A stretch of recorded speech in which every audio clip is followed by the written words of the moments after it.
It is a perfect night for baseball here in downtown Cincinnati as the Reds and Brewers kick off a 3-game series. And with all the play-by-play, here's Tommy Thrall. Well, thank you, Yed. Reds certainly hoping for a better fate tonight as Jeff Hoffman leads the Reds out onto the field. It is a gorgeous night, a few clouds overhead, nothing threatening at all, and a very comfortable night for baseball. Let's take a look at tonight's starting lineups, and we begin with Craig Counsell's Milwaukee Brewers. They're currently in third place in the National League Central Division, just ahead of the Reds with a 21-22 record. They're 4 games back, with Colton Wong leading off as the second baseman. In center field, hitting second, Lorenzo Cain. Christian Yelich, the left fielder, bats third. Omar Narvaez is catching, hitting fourth. Batting fifth at first base, Daniel Vogelbach. Travis Shaw is the third baseman, hitting sixth. Batting seventh in right field, Jackie Bradley Jr. Luis Arias is the shortstop, hitting eighth, and Adrian Hauser will pitch and bat ninth. Now for David Bell's Reds, 19-23. Jesse Winker leads off in left field, hitting second, and right field, Nick Castellanos. At first base, hitting third, Tyler Stevenson. Center fielder, Tyler Naquin bats fourth, batting fifth. And at third base, Eugenio Suarez. Tucker Barnhart will catch and hit sixth. Batting seventh at shortstop, Kyle Farmer. Jonathan Indias, the second baseman, hitting eighth. And pitching and batting ninth, Jeff Hoffman. And Cowboy, Jeff Hoffman needs a good start today, and the Reds need Jeff Hoffman to turn in a good start today. Yeah, he really does, Tommy. You look at his numbers and you think, man, this experiment, it's got to go one way or the other, because pitching 3 innings, 4 innings max is not going to work as a starting pitcher. You have to go all the way back to April 16th, the last time he pitched beyond 5 innings, and it's only happened on that day where he pitched 6 innings. And he's got to figure out a way to get deeper, which means he's got to be more pitch efficient early. And abbreviated starts the last 2 games by Red starters. So here we go, ready for baseball. Hope you enjoy it. Reds and Brewers, first pitch of the game on the way, taken high, ball 1. 7-11. First pitch. 86 degrees is tonight's TimStar game time temperature. Get complete home comfort with an energy-saving, high-efficiency TimStar heating and cooling system. Find your local TimStar dealer at timstar.com. TimStar, quality you can feel. And on the second pitch of the game, Colton Wong lifts a lazy fly to the right of dead center. Tyler Naquin's there to make the catch, and Wong is out number 1. That'll bring up Lorenzo Cain. Cain up there hitting .208, 3 homers and 8 runs batted in. Hoffman, 2-3 on the season. He has a 4.67 earned run average. Opponents have hit .256 against him over his 8 starts. The pitch. And Cain takes a strike over the inside corner. 0-1 on Lorenzo Cain. 32 strikeouts, 18 walks for Hoffman. Here's the 0-1. And it's down and away. 1 ball and 1 strike on Cain. Reds will play him straight up on the infield. In the outfield, Tyler Naquin is way over toward the alley in right center. And Jesse Winker shifted over toward the left center field gap. 1 ball, 1 strike to count. The kick, Hoffman's 1-1 pitch. And Cain pops it up, foul off first. That's back into the seats. 1 ball, 2 strikes on Lorenzo Cain. Opted out of last season. Played a few games. But he is back, and he has been struggling on this road trip. Just 1 for 9. The pitch, fastball high. 2 balls and 2 strikes. Yeah, he's had a tough time getting things going, but Cain's been around a long time, and he's awfully good at hitting the ball the other way, especially to try to get himself going. Here's the 2-2 pitch to Lorenzo Cain. And a breaking ball again, fouled back. Still 2 balls and 2 strikes. Hoffman, his last time out, facing his former team, the Rockies, threw the ball pretty well for some of that start, and then just kind of ran into problems late. Was charged with 2 runs, 2 earned runs, 5 total across 4 innings. Here's the 2-2 pitch, and Cain swings and grounds 1 foul third base side. But, Cowboy, I thought that was the best we had seen Jeff Hoffman pitch in a while. Yeah, I think when you're watching Hoffman, he does very well as long as the other team doesn't put any pressure on him. But as soon as they put any kind of pressure on him at all, for the rest of the game, it's not just that one point in time, it's the rest of the game, he just quits throwing strikes. Here's his 2-2. And Kane cues one to the first baseman, fielded by Tyler Stevenson. He'll take it to the bag, unassisted for the out. 2 gone in the first, and that'll bring up Christian Yelich. Yelich, since his return from the injured list, is hitless. He is 0 for 6. He has had a couple different stints on the IL this year with a lower back strain. And, boy, it is tough for Yelich because I don't think he has been the same hitter since he fouled the ball off and broke his kneecap at the end of the 2019 season. Here's the stretch by Hoffman, the kick, the pitch, and Yelich takes too far inside for ball 1. He's hitting .300, but limited action for Christian Yelich this year. No home runs and RBI. Here's the 1-0, and Yelich takes down and in. Yelich is playing in just his 13th game. Well, we watched him in batting practice today, and he was absolutely launching the ball 3/4 of the way, sometimes the entire way up the moon deck or sun deck at that point in time in right field. Here's the 2-0 pitch to Yelich. And he goes the other way with a bullet to left, going back Winker, and shy of the wall, he'll make the catch. And Jeff Hoffman works a 1-2-3 first inning. On News Radio 700 WLW. The Reds come to bat for the first time tonight against right-hander Adrian Hauser. And Cowboy, we talked about the number of full counts we saw in the ball game yesterday. That theme may continue into this game tonight with Hauser on the mound. Yeah, Hauser really pitches behind in the count. He's probably one of the least amount of strike-throwing pitchers as far as starting pitchers go in the big leagues. So the Reds will have to be patient. You would think that would be a recipe for disaster, but he seems to get away with it. He's ready to go against Jesse Winker, and the first pitch to Winker is shot on the ground right between short and third. That's into left field for a base hit. Or you could just go up there and hit the first thing he throws. That works too. Worked out for Jesse. He's aboard at first, and that'll bring Nick Castellanos to the plate.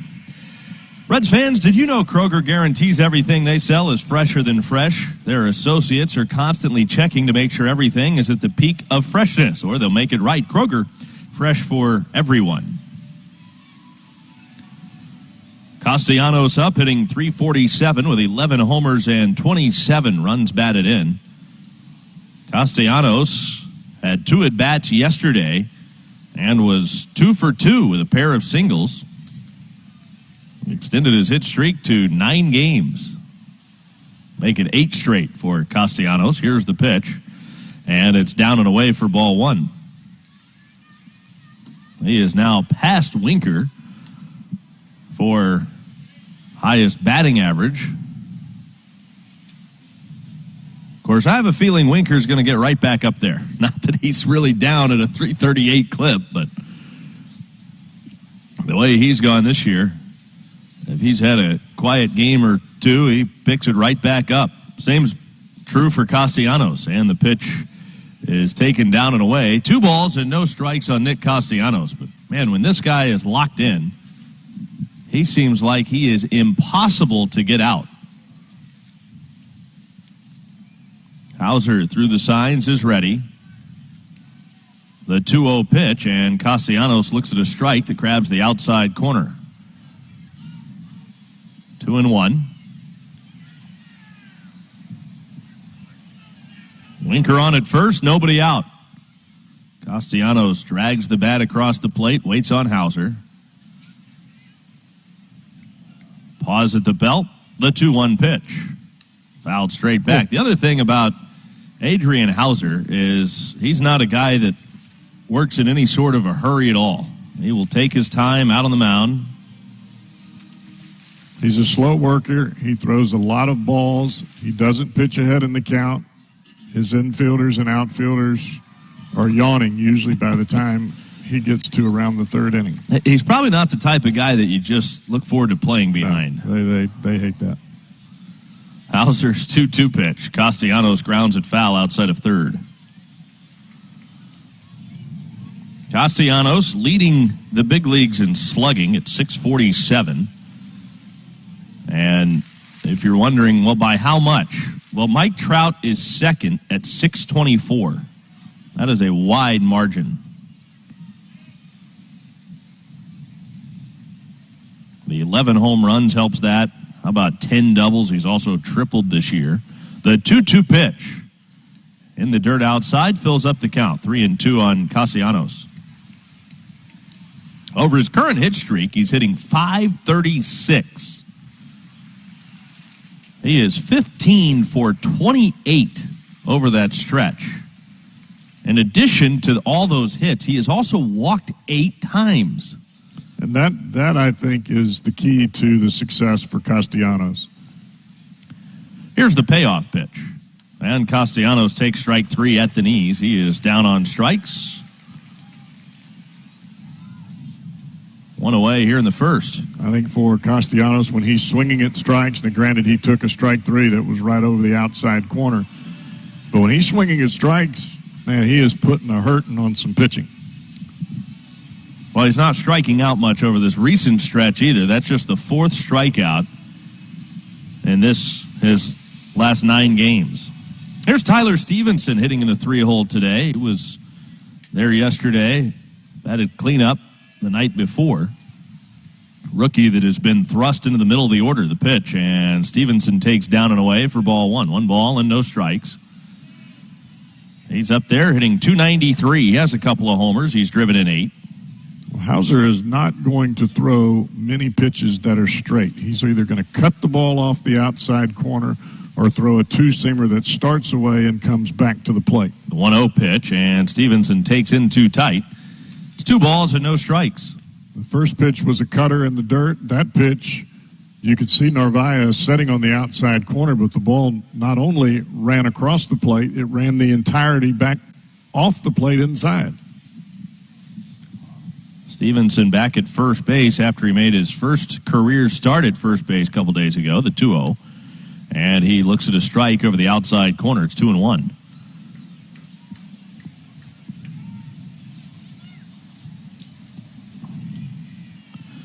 Tyler Stevenson took part in a season ticket member Q&A session here at the ballpark earlier this afternoon. Folks were asking him a little bit about playing first base. The pitch is over but low, and it's 3 balls and a strike. And one of the things that he said that kind of stood out, and he even referenced a conversation that he had had with Buster Posey when he had reached base while Stevenson was playing over there, was that your body just feels different. He goes, you think going from catching to playing first base that would be a walk in the park, but you're using different muscles, stretching for throws. The 3-1 is low and outside, and that's a walk. So Hauser walks Tyler Stevenson on 5 pitches. The Reds have 2 on with 1 out, and the batter is Tyler Naquin. Naquin's hitting .256, 9 homers. He's driven in 27 as he bats with a couple of men aboard, including Winker down in scoring position at second. Naquin has relished these opportunities. .281 with runners in scoring position. 9 hits and 32 at-bats, and if he could come through with a knock right here, he'd give the Reds an early lead.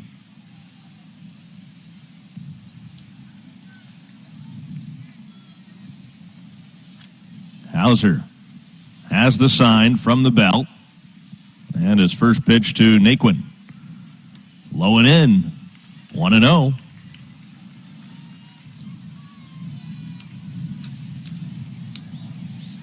Inning started with a solid single right between short and third by Jesse Winker.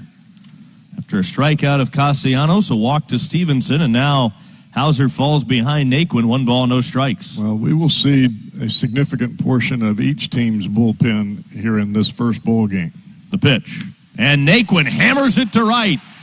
Way back, way gone, 3-0 Reds.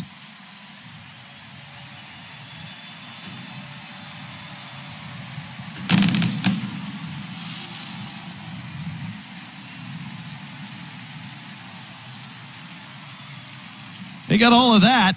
We were talking earlier about how far Yelich was hitting the ball up the moon deck That baby almost hit the Frisch's big boy side out there. I mean, that was every bit of halfway up those seats and right. A no-doubter for Tyler Naquin. His 10th home run of the year gives him 30 RBIs.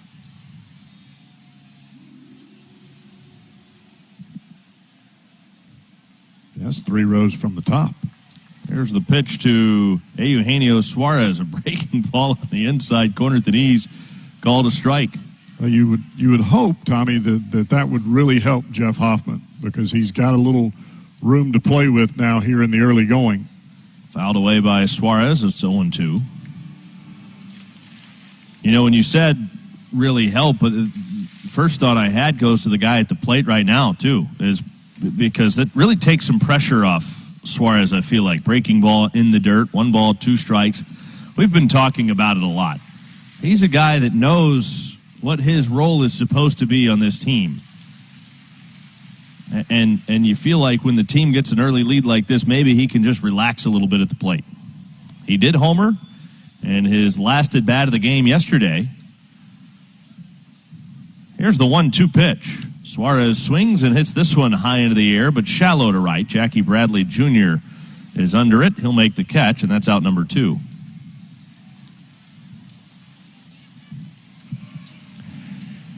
Get new recipe ideas at lauraslean.com, all natural with no added hormones or antibiotics. Laura's Lean is the official beef of your Cincinnati Reds. Tucker Barnhart stands in. He's hitting .286 with 3 home runs and 14 batted in. Adrian Hauser came into this game with a record of 3-4, a 3.63 ERA.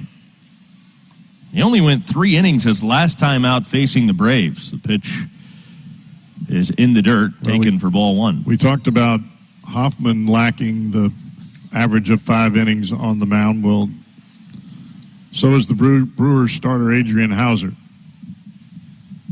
Here's the 1-0. Way inside, and Barnhart skips back out of the way of ball 2, 2-0. Man, these pitches are not even close. No.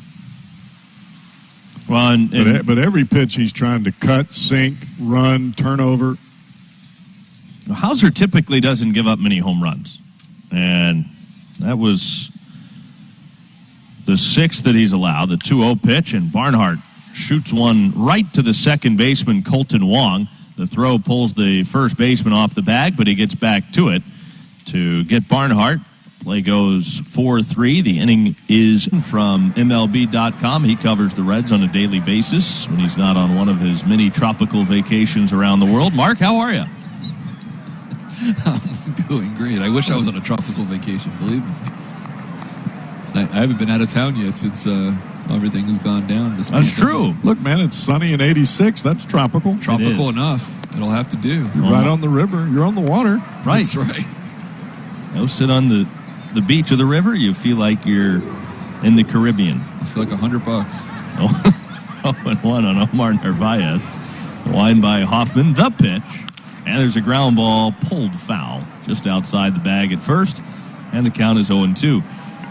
Well, there's a lot going on with this ball club today. We haven't even introduced all the moves. You had talked about them on the pregame show today, but boy, a whole host of moves. The one that really surprised me, I think, more than any of the others, and Wade Miley going on the injured list, that did surprise me with his foot.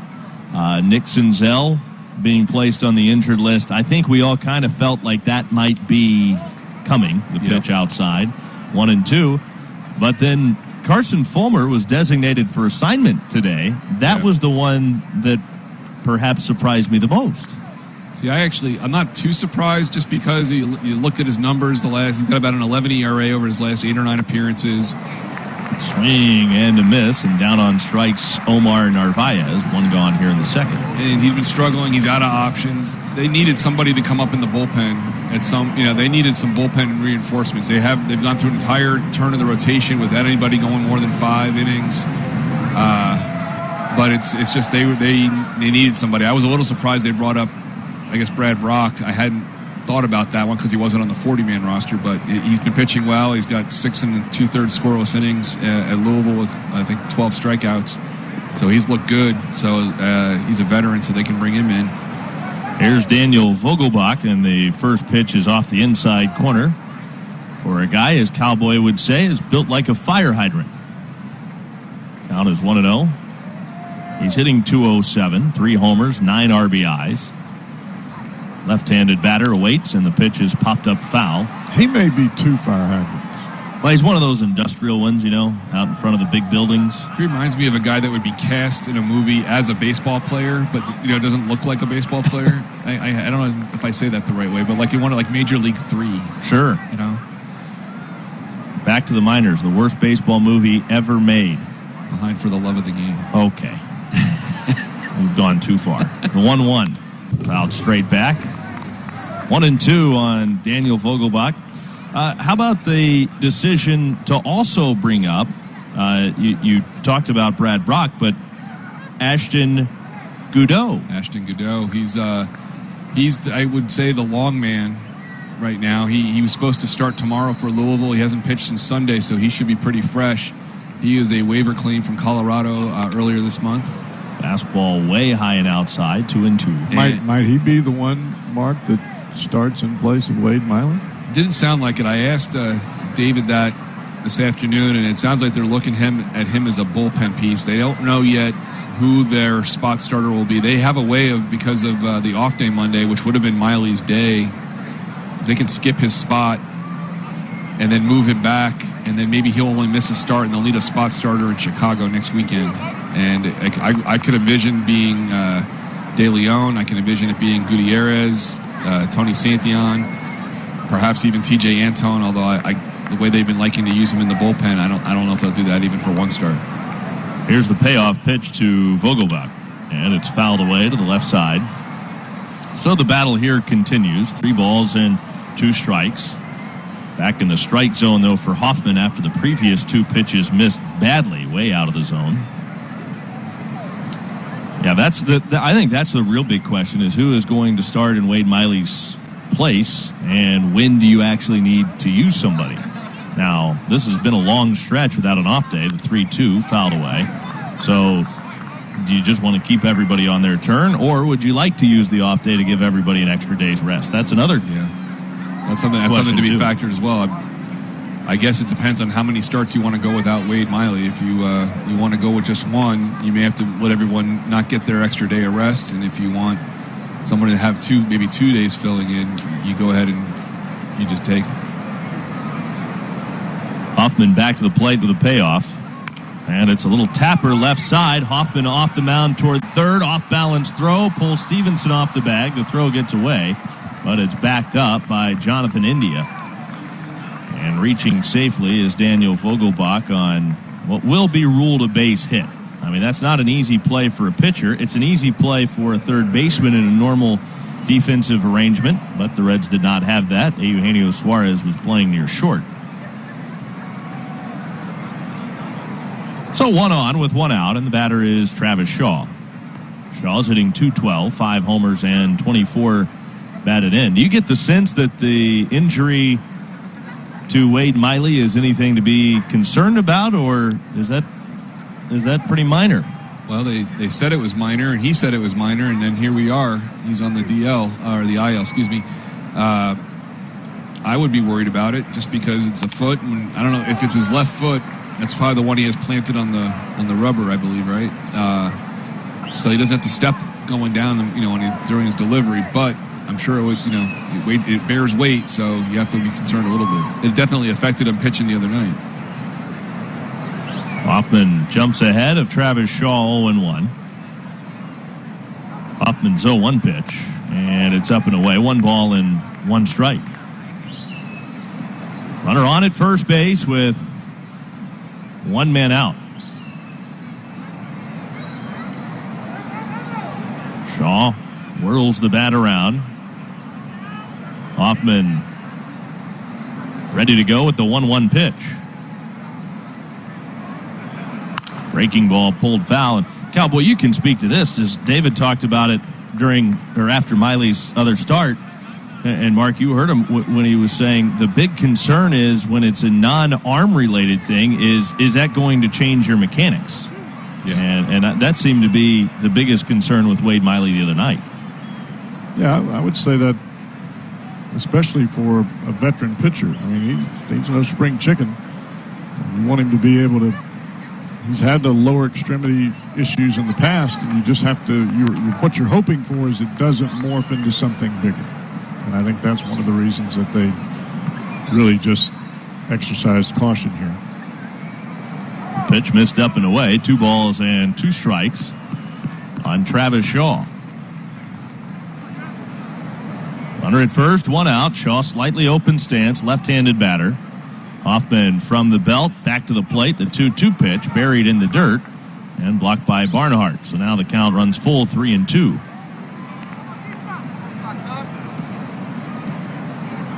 Shaw, the son of former All-Star and close personal friend of the Cowboy, Jeff Brantley, Jeff Shaw. Jeff and Julie are both here tonight. Checking in on Travis. I still live around here. I think they're in Columbus now. Is he from Wilmington? Back Washington Courthouse. Washington Courthouse, that's right. Here's the pitch, and Shaw takes inside, ball 4. So 2 on with 1 out, and that'll bring up Jackie Bradley Jr., who is batting just 100 with runners on base. That is tied for the lowest among major league hitters with at least 55 plate appearances. So what you're saying is that's not very good. Jeff Hoffman should probably pepper the strike zone in this at-bat. You don't want to walk this dude. He's hitting just 159 overall on the season. When the Brewers acquired him this offseason, it was the defense that they really liked about him.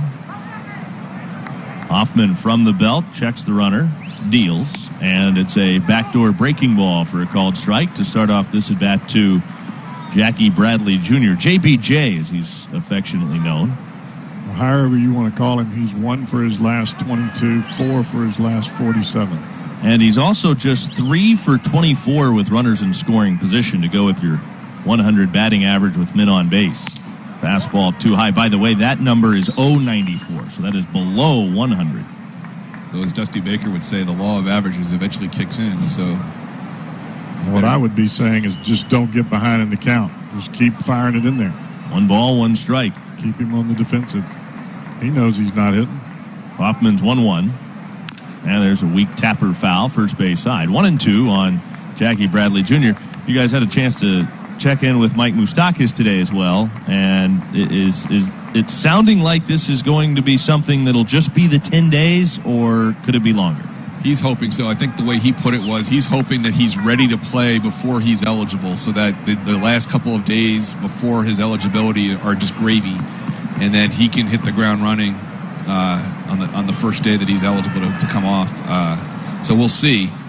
He was in a lot of pain. He said the MRI revealed a small tear in the plantar fascia area of his heel. And having experienced a little of that myself, it's very painful and it's a nagging injury, but it's just a matter of how much you can manage it and get through it. And I'm sure they're working on it in the training room every day, and we'll see. Foul back, 1 ball, 2 strikes. That harkens back to your running days, right? Yeah, it does. Yep. Mm-hmm. 2 on, 1 out. That's not any pain that anybody wants to deal with. No. It's a difficult injury, as I've always understood, to get over, too. Breaking ball down and in. It feels like somebody's stabbing you in the foot with an ice pick when you're stepping or running, especially. And the only real way to heal it is to give it rest. 2 balls, 2 strikes on Jackie Bradley Jr. 2 on with 1 out. Reds are on top 3-0. We're visiting with Mark Sheldon here in the top of the 2nd inning. Hoffman gets the sign, comes set, and back to the plate with the 2-2 pitch. And he misses down and in with a fastball. Now it's a full count. So 3-2 here on. This is how you let the Brewers right back in the ball game. You're walking guys that are not hitting the ball.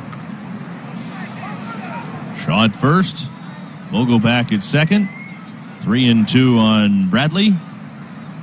And the pitch.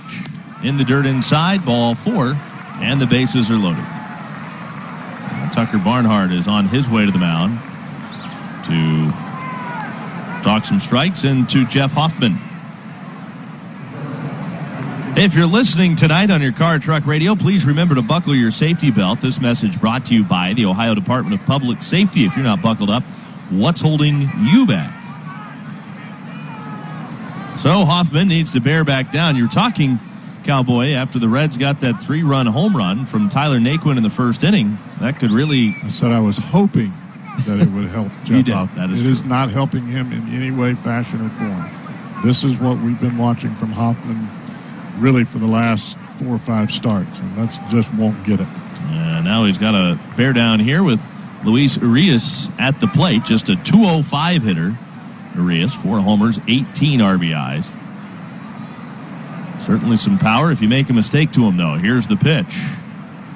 And a underwater swing and a breaking ball that was out of the zone, down and away. And it's 0-1 on Urias.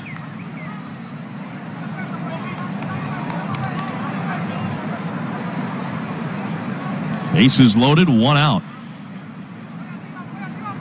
So you were talking about how you really expect for Goudreau to be the long man. How do you envision Brad Brock contributing to the bullpen, breaking ball in the dirt outside 1-1? Is he going to be a short guy, or? I think he could more likely be a short guy. He kind of falls into that Heath Hembry area, kind of in the middle of, he's the bridge maybe between the front end guys and then the guys, obviously the big 3 or 4 in the back. Well, and when he's been pitching well in the big leagues, he has had some really nice seasons. He has. He says he's kind of feeling like at Louisville, he's back to his pre-2018 years. The last few years. Made the All-Star team. Right. So he got away. He's been walking a lot of guys in the last couple of years and other things that are not serving him well. And he's kind of just back to attacking hitters and throwing strikes, according to him.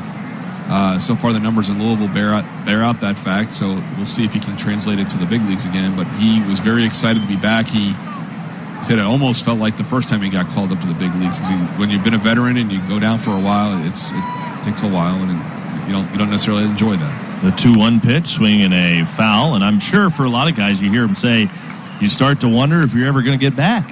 Yeah, he was lined up to pitch for Team USA in the Olympic qualifier if they needed him, and certainly it was a provisional thing based on whether or not he was in the big leagues, and now that he is, he will not be pitching for the United States, but you have to wonder. He's 35 years old. You don't know if it's the last time or not. Bases loaded, 2 balls, 2 strikes on Urias. 1 man out. Hoffman again comes set. The 2-2 pitch. Breaking ball again fouled away. The battle here continues between Hoffman and Urias. Nice turnout tonight at Great American Ballpark on a beautiful Friday night in downtown Cincinnati.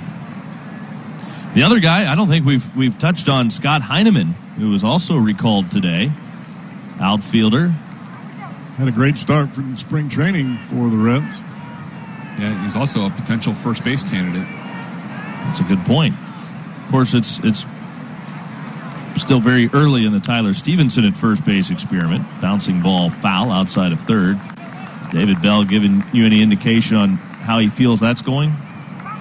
He hasn't really at all that I can remember. I mean, he's doing okay. I don't know if he feels comfortable enough to use him on the days he's not catching every time and saying automatically he's the first baseman, but so far so good. He made an error the other night in his first start, but they're just trying to get his bat in there. Yeah, they're just trying to get 8 guys out there that can swing it a little bit. And he can hit. He's been hitting, and they need him. Hoffman from the belt, back to the plate with a 2-2 pitch.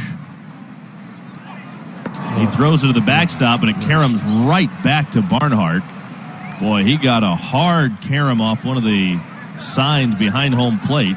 Vogelbach is the runner at third base. He took a couple of quick steps and then slammed on the brakes, because Barnhart, by the time he turned around, the ball was back to him. But that pitch missed badly, and now it's a full count on the number 8 hitter, Luis Urias. And Hoffman is on the verge of giving the Brewers their first run of the night. Is right. Yeah.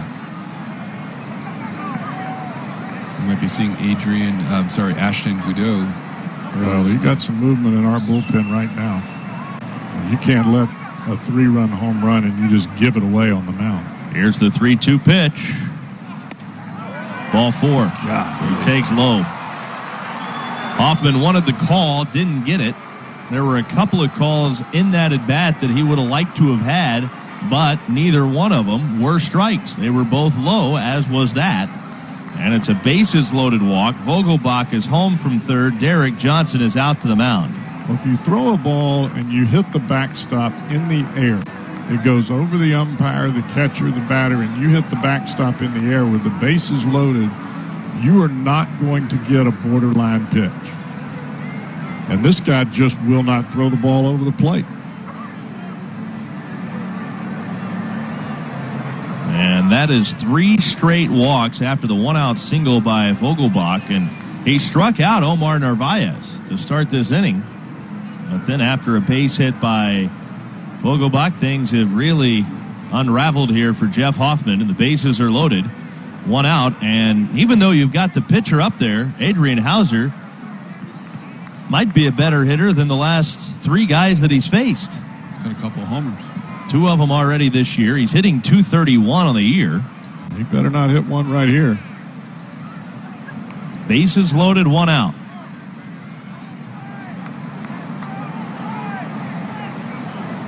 Hauser waves the bat over the plate, waiting on Hoffman, who's through the signs with Barnhart. And the pitch to Hauser. Low over the outside corner. Breaking ball, 1-0. And Hoffman really fighting it right now.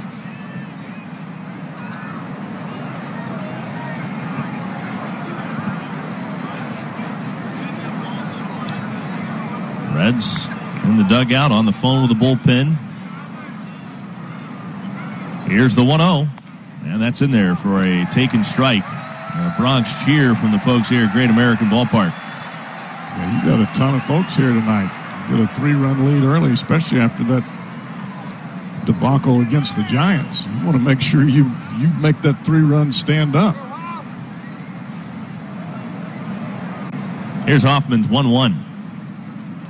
And it's over the inside corner. Good slider for a called strike, and he's jumped ahead now. Hauser, 1 ball, 2 strikes. We got to finish him off. It's already at 48 pitches. And almost a dead even split. Balls and strikes, 26 strikes. Here's the 1-2 pitch. Hoffman to Hauser. Swing and a miss. He strikes him out. Down on strikes, Adrian Hauser. Well, Mark, last time you were here, we were asking you about Walter Cronkite. Yes. How is Walter? The intrepid journalist cat that he is, he's doing better. Yeah? Thank you. Yeah, he was a sick boy and doing some things he shouldn't be doing as a result, but now he seems to be, and I want to jinx him, but he seems to be doing well and responding to his medicated cat food and other remedies we've been giving him. So let's hope this is the trick. Is he about to be activated from the IL and return to regular duty? Yeah, he's regular duty. He's been running around, bothering the other cats, trying to get them to pay attention to him. Perfect. And they're not. They're not. So, but now he seems to be in a much better way, and I'm really glad. He's a good boy. Cowboy, do you think Mark might be a crazy cat guy? It sounds like it. I like all animals. I like dogs too, but my older son's allergic. So, that's too bad. I would love to get a big old slobbery, furry like Bernese Mountain Dog or Saint Bernard. But I think a Saint Bernard would be a fun dog. I'd love to have a biggin or a golden retriever even. But did you just say biggin? Yeah, I like that. But my boy's allergic, so we gotta keep him. 1-0 on Colton Wong. Ground ball, weakly hit right side. India has it. The flip to first in time. Hallelujah. Hoffman gives the Reds come to bat in the bottom of the second inning, leading this one 2-1. Make that by 2, 3-1. It'll be Kyle Farmer to lead things off. Jonathan India and Jeff Hoffman will follow. Here's the wine, and Adrian Hauser turns it loose and misses off the outside corner for ball 1 to Kyle Farmer. Farmer's hitting .230, couple of home runs and 9 runs batted in.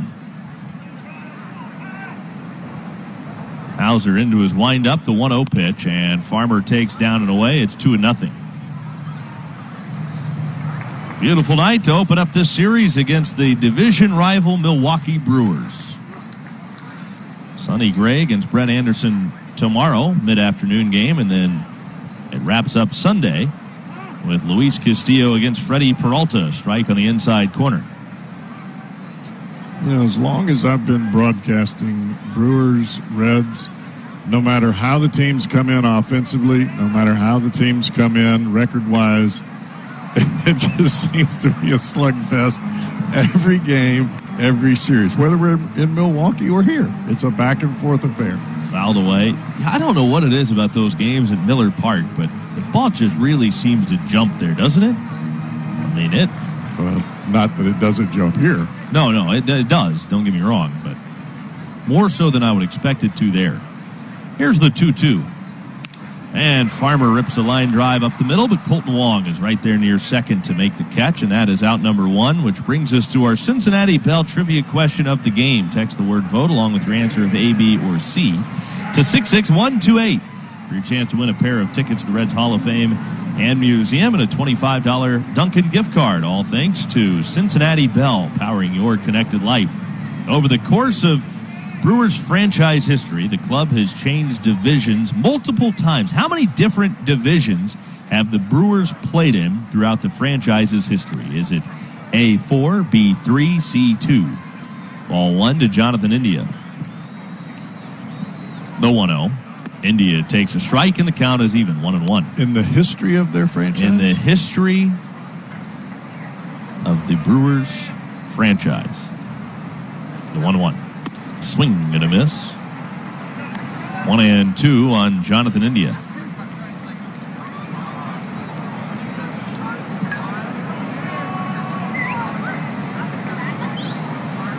I've got a guess. Outside. 2-2. I think it's at least 3. How many different divisions have the Brewers played in? Okay, the question says, here's the 2-2. Down and in. The question says the club has changed divisions multiple times. So if they've changed divisions multiple times, that's more than 2. That's more than 2. And the question is, how many different divisions have they played in? So that should eliminate C2. India lifts a high fly to right. Jackie Bradley Jr. comes drifting in toward the line to make the catch, and that's out number 2. Just trying to use a little bit of deductive reasoning, read between the lines a little bit here, unscramble the code. So what are you guessing? Or are you still pondering? I'm still pondering. Okay, well, you've got time. I don't want to rush you. Hoffman's up there, batting for himself. The pitch, and it's a taken strike over the outside corner. Well, this was an American League club at one point. Right. And they've been in 2 different divisions in the National League. Okay. So that's at least 3. That's at least 3. Strike called. I think if you go back to the very early days, I'm going to say, what is 4th? And that's A. Oh, Just missed the 0-2. 1 ball, 2 strikes. See, I think you're onto something there. well, the only problem with A is it has been A like 3 times in a row. That is a serious streak. That hurts my... Something about the law of averages there tells you that at some point it won't be A anymore. Fouled back. 1-2. let's hope it's A tonight, because that's my guess. Okay. That surprises me. Yeah, it does. 1-2. Swing and a miss. Hoffman flails wildly at a breaking ball down and away. He strikes out. The inning is over. Second strikeout for Adrian Hauser. This is by far the biggest crowd we have seen in our present COVID atmosphere. First pitch, breaking ball over the outside corner, strike 1. King grounded out to Stevenson playing first base in his first at bat. Hit it right off the end of the bat, did Kane. And a fastball misses up and out of the strike zone. Evens the count at 1-1 strike. The Reds had some emergency action in their bullpen in the second. And no activity at the moment as Hoffman goes to work. And check swing, ground ball down the right field line. That's a base hit for Lorenzo Cain.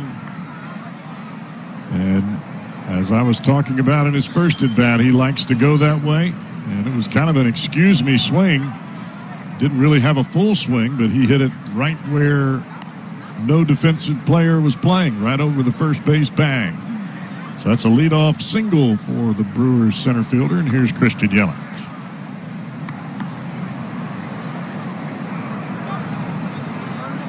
It was almost a protective type swing, and he's still able to hit it right down the first baseline.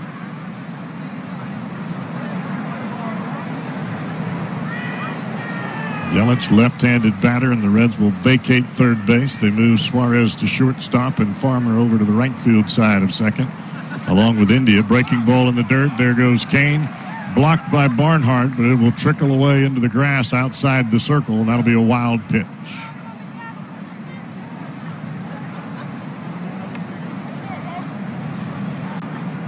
Curveball bounced right behind home plate. Not a bad pitch by Jeff Hoffman. But with that overspin, it just rode right up the chest protector of Barnhart and trickled off to the right. And Cain reading that one immediately. He didn't hesitate for a second. He read the ball in the dirt. He was gone. Hoffman checks him at second, the pitch, and that's going to miss down low. And it's 2-ball, no strike count.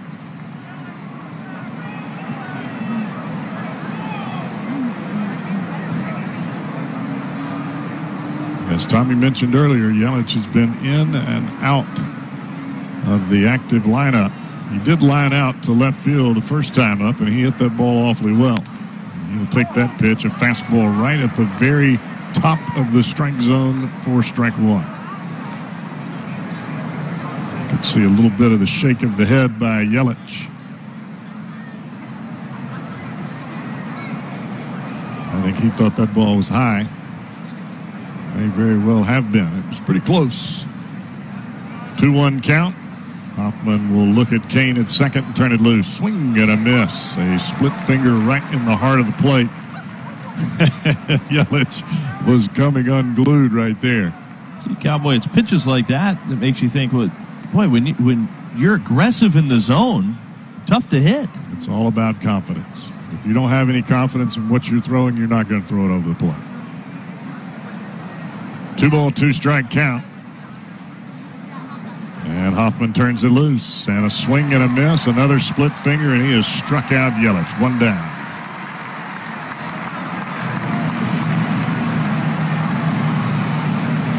It's two awfully good pitches. Those last two pitches are strikes whether Yelich swings or not. And they were both split fingers. And Yelich actually tipped that final strike, but he just nipped it, and Barnhart able to hold on. But he didn't look good on either one of those swings at all. Right over the top of it. So here's Narvaez. Struck out his first time up.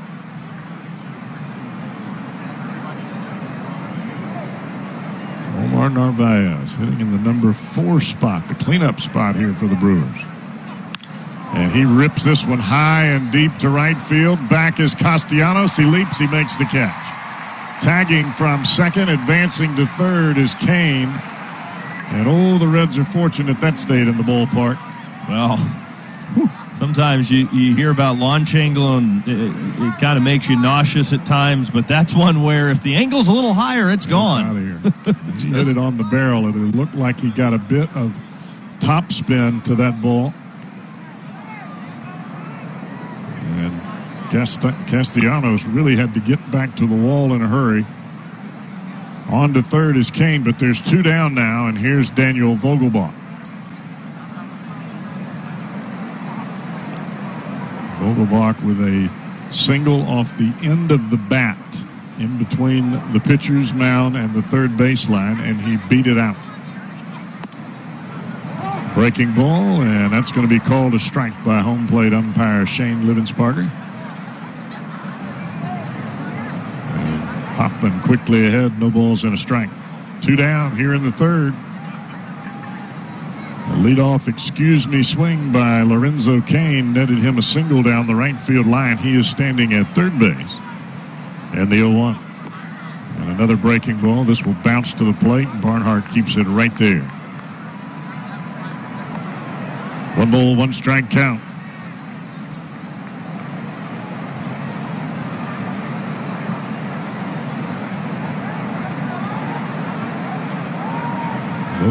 Vogelbach is a big fella, and he's got big power. Now, doesn't swing a whole lot. He likes to take a lot of pitches, likes to work the count. He can make some solid contact. Strike 2, fastball right over the inside corner. And that froze Vogelbach. It started in and ran right back over the inside edge, and it's a 1 ball, 2 strike count.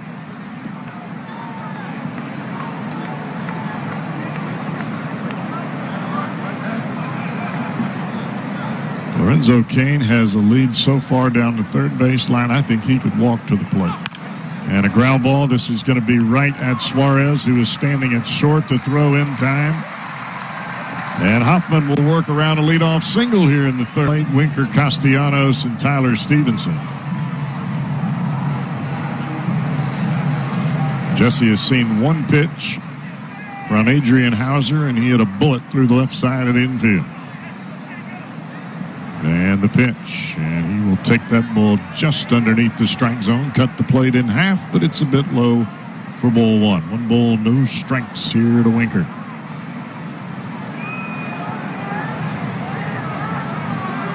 And the pitch again, and again missing down over the inside corner this time, and it's 2-0. Jesse has been leading the National League in hitting really the entirety of this season. He was overtaken in yesterday's ball game by his teammate, Nick Castellanos. They are 1-2 right there, strike over the inside corner.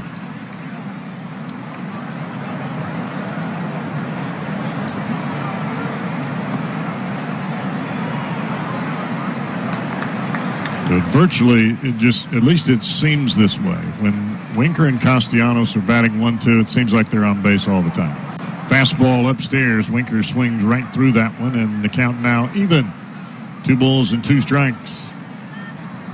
It almost feels like they've got this internal competition going. I don't think they do, but it feels that way. It's a good thing.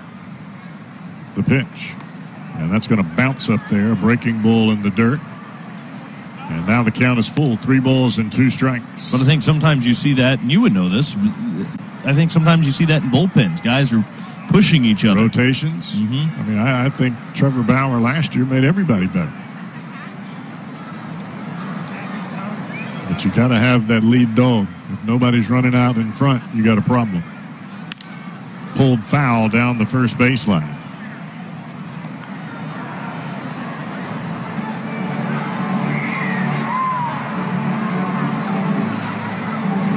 I would rather have your other guys trying to keep up with your number 1 than everybody just trying to figure out how to be a number 1. That makes it difficult. Another 3-2 to Winker. And he crushes this ball deep right center field. Goodbye. Oh, my goodness, did he hit that one a ton. 4-1 ball game as Winker unloads on a 3-2 fastball from Adrian Hauser, his 9th home run of the year. And it's a 4-1 Reds lead. 2 home runs the Reds have hit off Hauser today have not been cheapos. That one hit 431 feet. Winker absolutely destroyed it. And it was not an overswing by Winker. He just got his hands to the baseball. The pitch was down and in, and it was a line drive out of here to right center field, really more towards center than right center. Castellanos' first pitch swinging on the ground, right side, quickly to it. Colton Wong, he'll make the play. 1 down. Tell you what, right off the end of the bat. If you're a young player and you're trying to figure out, well, what should it look like to play the game hard. You just have to watch Nick Castellanos. I mean, that was a slow roller to the right side, and Castellanos full speed down the line and made it a relatively close play. But if Vogelbach doesn't get back to the bag, then Castellanos is going to beat the pitcher to the base, and he could get himself a hit. He just plays the game so hard all the time. He's fun to watch. It's one thing for your manager or your hitting coach, bench coach, whatever, to say hustle down the line or run the ball out. It's a whole different category for everybody on your bench or in your lineup when you see Castellanos do what he did. Fouled off to the right side, and Stevenson finds himself down in an 0-2 hole.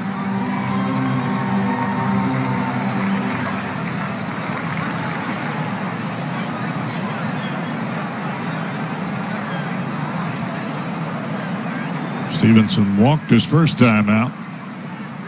Now he's well behind in the count. Fastball misses inside. 1-2 from Hauser.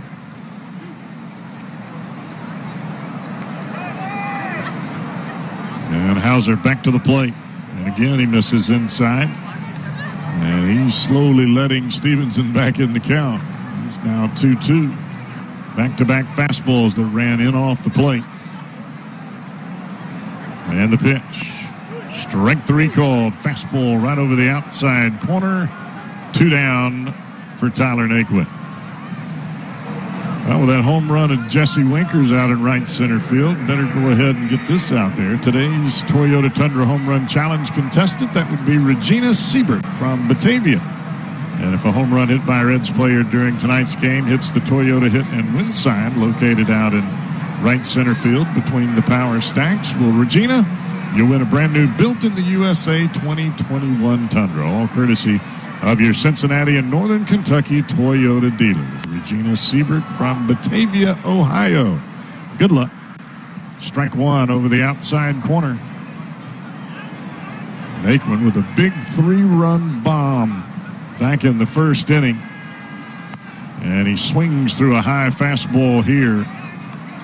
And he's quickly down in the count 0-2. You can see Adrian Hauser has really picked up the pace, and it has helped him in not only his strike throwing ability, but the swings that he's getting. And he misses just a bit high there. 1-2 count.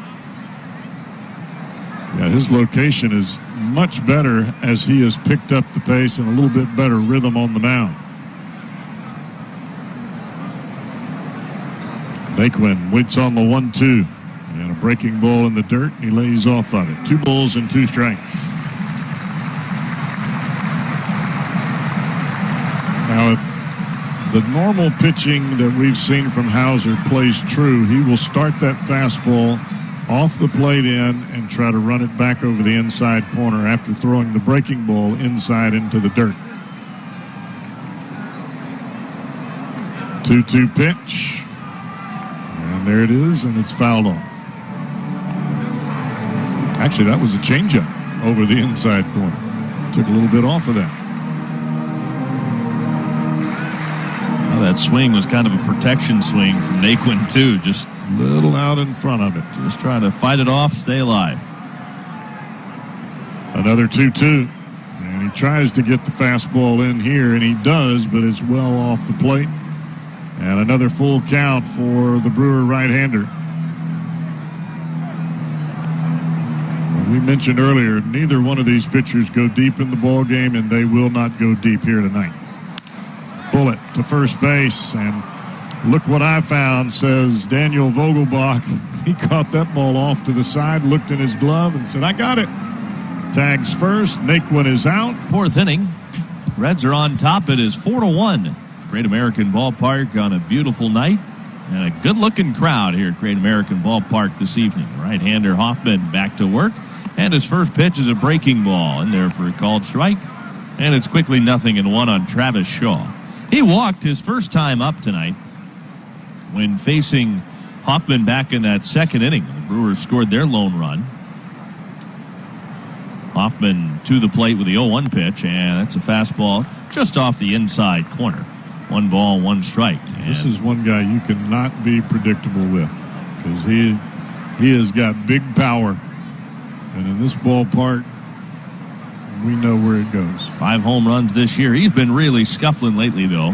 Here's the 1-1. Shaw fouls it back in his last 5 games. He is just 1 for 16. It's an 0.63 clip in that span for Travis Shaw. But as you mentioned, you make a mistake and he can heat right back up in a hurry.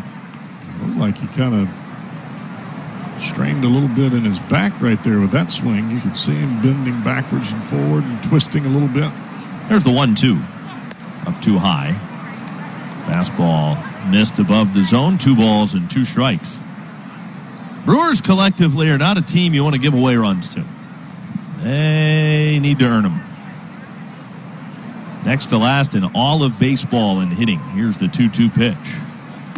And, just off the inside corner of the fastball, and that fills up the count. 3 balls and 2 strikes, especially this part of the order. 6, 7, and 8, ahead of the pitcher, Hauser, have all really been struggling at the plate.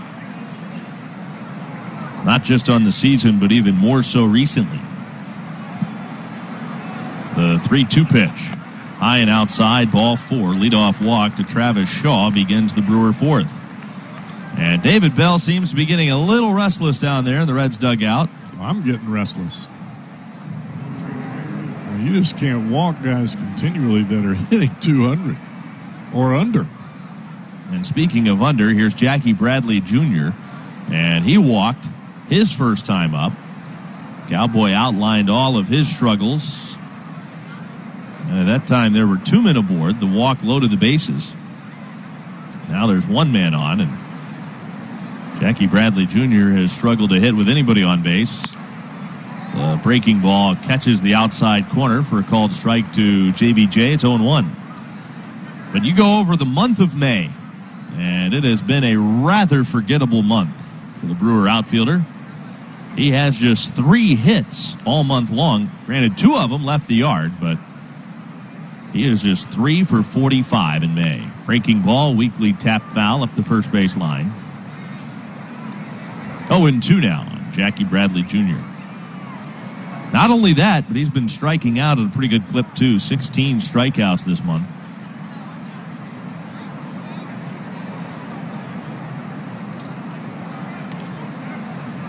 Amir Garrett up and throwing in the Reds bullpen. Hoffman straightens on the mound from the belt. The right-hander turns it loose. The 0-2 pitch is taken in the dirt inside.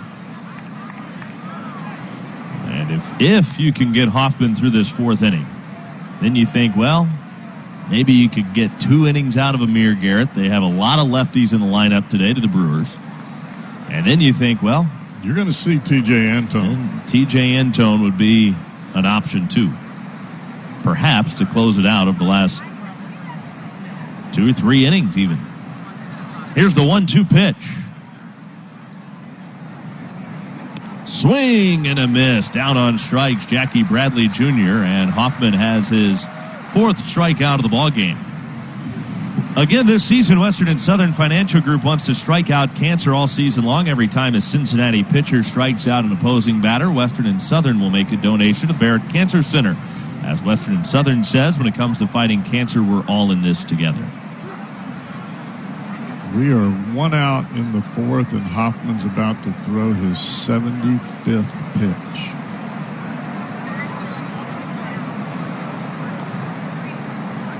Hoffman has struck out 4, and he has walked 4. The pitch, and it's over but low.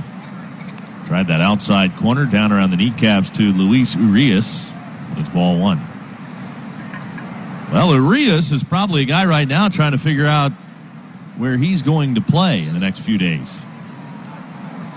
But with Willie Adames coming from Tampa Bay, it won't be shortstop. You can book that. Brewers just making that trade today. Here's the 1-0 pitch, and it's popped up.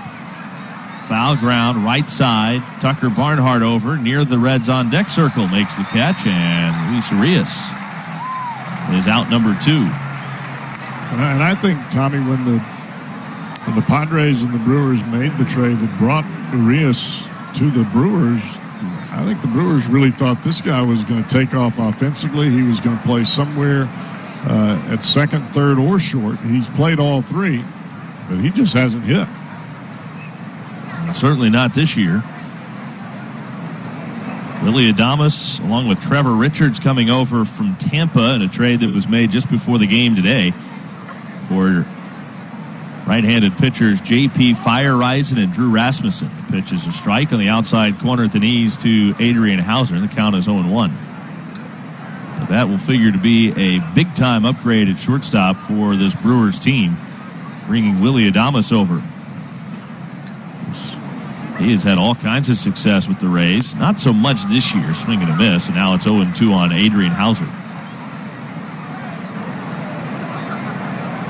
Runner at first, 2 outs.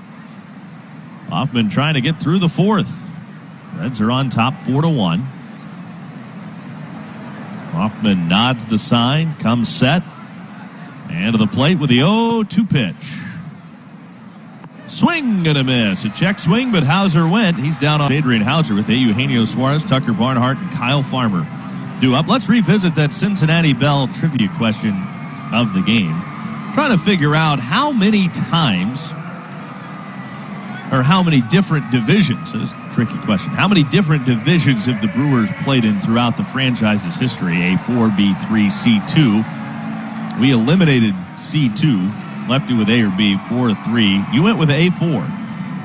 And it could be 3, because if you're just judging on division, maybe that's the answer. But I'm going to say A4, and that's my final. You're going against your logic. You're going against your system. I am. I mean, you are. I mean, this. You talk about a blind shot in the dark. I'm going with A. Every squirrel. First pitch missed, up and in for ball 1 to Eugenio Suarez. 1-0 pitch. Fastball strike, inside corner. The answer to today's Cincinnati Bell trivia question of the game is A4. 1-1. Down and away, 2 balls and a strike. The Brewers franchise got its start in Seattle in 1969, playing as the Pilots. In the American Association, I bet. There's the 2-1 pitch. Ground ball third. Backhand pickup Shaw. Long throw, plenty of time. Out is made. 1 gone in the 4th. That club was slotted in the AL West. The team stayed there during its first 2 years in Milwaukee before moving to the AL East in 1972. The club shifted to the AL Central in 94 and moved to the NL Central when the team switched leagues in 98. How do you like me now? You're on your way. That's a lot of A's. It really is. Strike to Barnhart. The count is 0-1. I thought for all the world it was 3. It's 4 days in a row that it's been A. See, they're starting to try to trick me. I'm getting too many right. They don't like it. And they just try to throw me under the front 2 tires of the bus. Up and in, 1-1 on Tucker Barnhart. Hold on here. AL West. Oh, yeah. AL West, AL East, AL Central, NL Central. Yeah, we're good. 2-1 to Barnhart. Confused there for a moment. About it. I'm telling you that you watch some of these questions coming up this weekend. Oh, yeah, they're going to start firing daggers at you. The 2-1 swinging, that's a foul at the plate. They'll go back to the early 1700s. Try to Back in 1872, Abner Doubleday. They'll go back to the Viking days. Perfect. Yeah, that'd be good. Your favorite time in history, up and away. Full count, 3 I like balls Vikings. I like that little series, Vikings. You like those hats they wear? I just like the show. I didn't really recognize the hats, per se. Outside, a fastball for ball 4. Tucker Barnhart draws a 1-out walk here in the 4th inning. The best way to get your family to and from the game is in a new Sienna, now equipped exclusively with a hybrid powertrain that delivers an EPA-estimated 648-mile driving range. That's the best in its class. For all Toyota offers, go to buyatoyota.com. Kyle Farmer lined out at the second baseman his first time up today. Hit a soft line drive right back up the middle, but Colton Wong was in his tracks. Here's the pitch, and Farmer takes a strike over the inside corner. 0-1.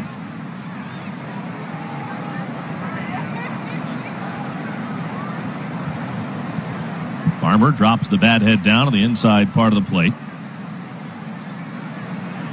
The 0-1 pitch. Breaking ball, popped up foul, right side. Over to have a look is Vogelbach, but that'll reach the seats.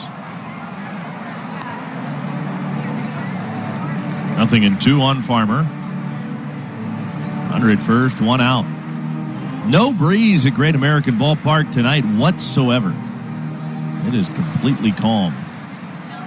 It's a good night to play ball. Good night to watch a game, for that matter. Sure is. Hauser off the slab, back on again, looking in. He comes set, and the 0-2 pitch. And that was inside, looked like it was going to hit Farmer, but he swings and fouls it off. That's a ball that started over the plate and just sailed in.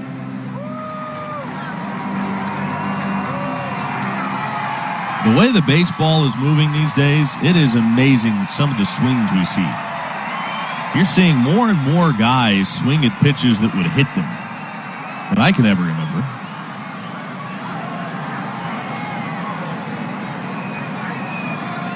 That's what's on the fingertip. Here's the 0-2. Breaking ball down and away. 1 ball and 2 strikes on Kyle Farmer. So you think there's something going on, perhaps? I don't think I know. It's not very secretive. It is perhaps baseball's worst kept secret. Here's the 1-2 pitch, and Farmer takes right down the middle for strike 3 called. Talking about pitchers using substances on the baseball, and baseball is in the process of cracking down on it. They are doing some serious research, trying to figure out just how widespread using foreign substances on the mound is right now. There was a great article we both read in The Athletic, and it really kind of took a deep dive into Ken Rosenthal and Brittany Garoli. The pitch is down and away. It was very good. They seem to be right on. It's one of those deals where you may think, well, if you know that an opposing pitcher is using something, why don't you go alert the umpire? Here's the 1-0 pitch. Breaking ball, strike called on the inside corner. The count is even 1-1. It's not that easy, is it? No, because I don't think a manager wants to, even if he knows the opponent is using something, and it's very obvious that they are, because there is more than likely someone or 2 or 3 on your team that is using something. Breaking ball, swing and a miss, 1-2. We're talking about something sticky to get on the fingertips, to create spin, to be able to have a better grip on the baseball so you can manipulate it off the fingertips, but that's also the reason we're seeing people get hit in the face. Here's the 1-2 pitch, and that is taken too low. 2 balls and 2 strikes. Yeah, it seems like the longer you can hold on to the ball, the more you can manipulate the movement late.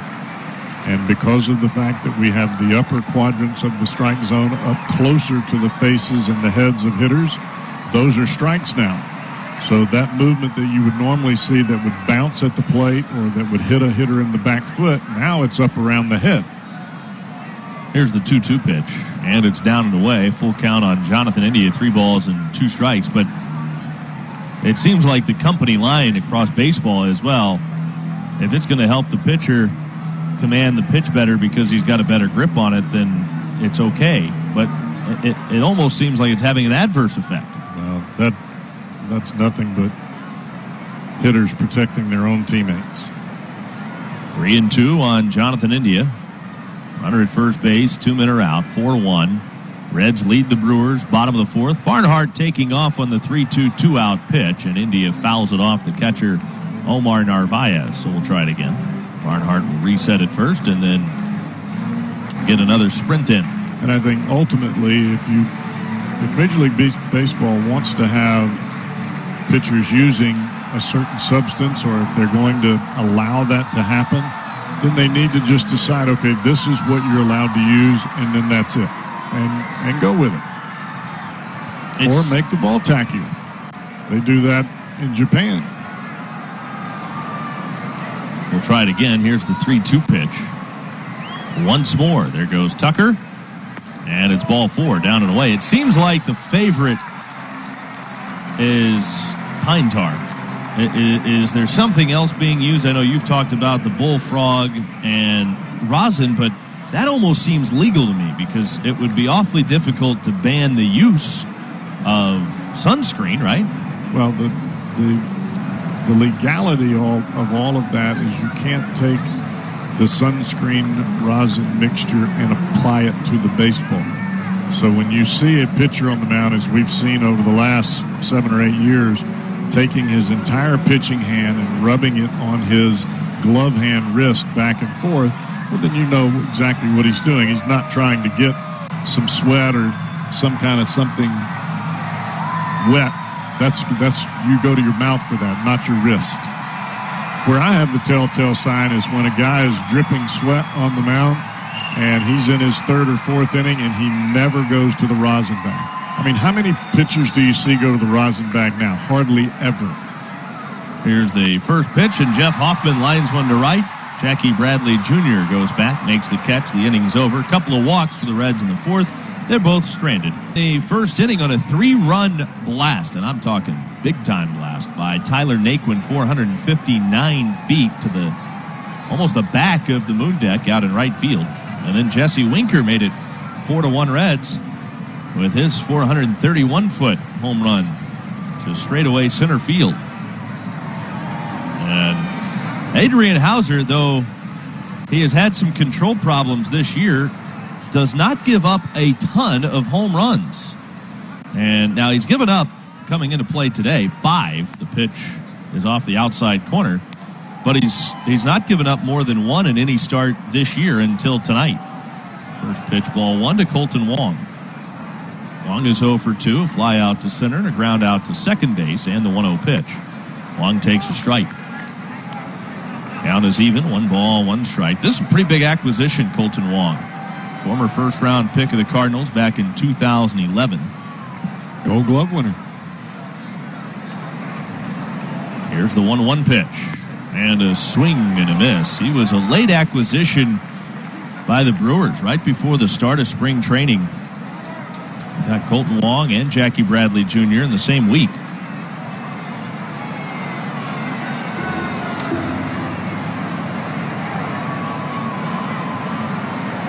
Here's the kick and the 1-2 pitch. And Wong whacks it foul down the left field line, then is back into the seats. He won his first Gold Glove in 2019. He was a finalist the year before, and he was not happy that he did not win the Gold Glove. He made it very well known that he wanted to win a Gold Glove. And then he won it again last year. Pitch, ground ball pulled foul. Outside of first base. 1 ball and 2 strikes to count on Wong. And then he promptly got non-tendered by the St. Louis Cardinals. Yeah, kind of an interesting development there. Good defender, 2-time Gold Glove winner. He hit .285 that 2019 season when he won his first Gold Glove. Average fell off a little bit last year, but you take that with a grain of salt. The pitch, weak grounder, first base side, and again just fouled. .265 average this year, having a nice year with the Brewers. In fact, you could argue that he's been one of the bright spots in this Brewer lineup this year. As much as they've struggled offensively, his average at .274. Entering play today down to .269 with his 0 for 2 so far tonight. Hoffman from the belt, back to the plate, the 1-2 pitch. And again, Wong fouls it off, this time off his foot.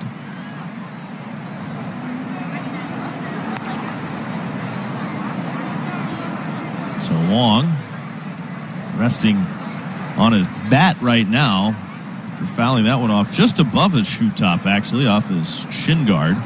Right off that pad. Not exactly great advertisement for that pad when he was still in a lot of pain after fouling it off it. 1 ball, 2 strikes. Wong whirls the bat around and waits. Hoffman back to the plate again, the 1-2, and he just blew a fastball right by him. 6 strikeouts for Jeff Hoffman as he gets his first out of this 5th inning.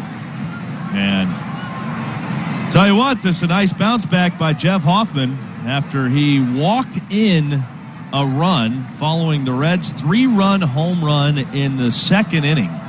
The Reds got that 3-run homer in the 1st, and then the next inning, after a strikeout and a base hit, he walked the next 3, which forced home the lone Brewer run facing the bottom of the Brewer order. Pitch fouled back, strike 1 on Lorenzo Cain. Look, the guy's got good stuff. And he's got winning stuff.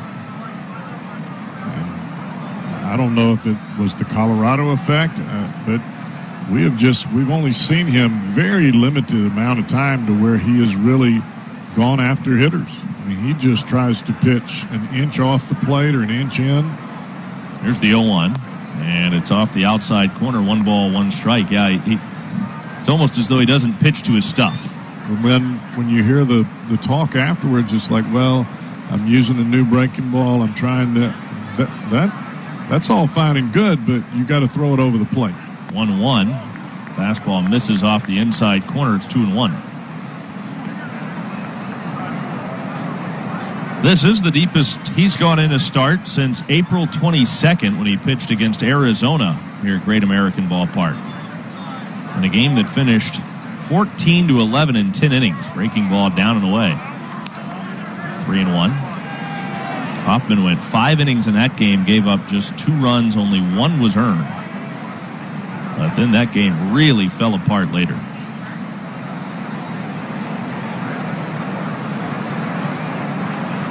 Hoffman behind Cain here, 3-1, his pitch.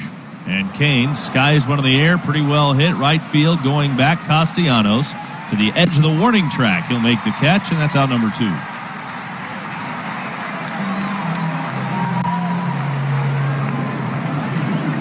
Here is Christian Yelich. And Yelich is still looking for his first hit since being activated from the injured list most recently. And he hit the ball hard his first time up. Bullet to Winker sent him all the way back to the base of the wall in left field. And he had a difficult time with that split finger from Hoffman in his second at bat as he struck out. A couple of batting titles, an MVP, Gold Glove, twice an All-Star. Yelich takes a breaking ball outside, and that led the Brewers to giving Yelich a big raise, long contract, and then at the end of the 2019 season, fouled a ball off his knee. Certainly wasn't the same last year. He's been battling back issues this year. Here's the 1-0. And Yelich takes down and in. 2 balls and no strikes. The Brewers would like to see some semblance of return to form for Christian Yelich. Yelich does not have a hit since April 7th. The pitch. Up and away. 3 balls and no strikes. That's a 6-game span because of that IL stint. So it sounds a lot worse when you put it in those terms.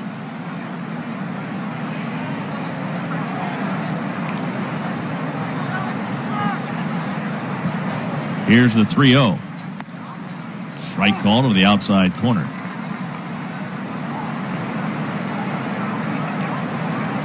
Actually, excuse me, I misspoke. That was an extra. He doesn't have an extra base hit since April the 4th.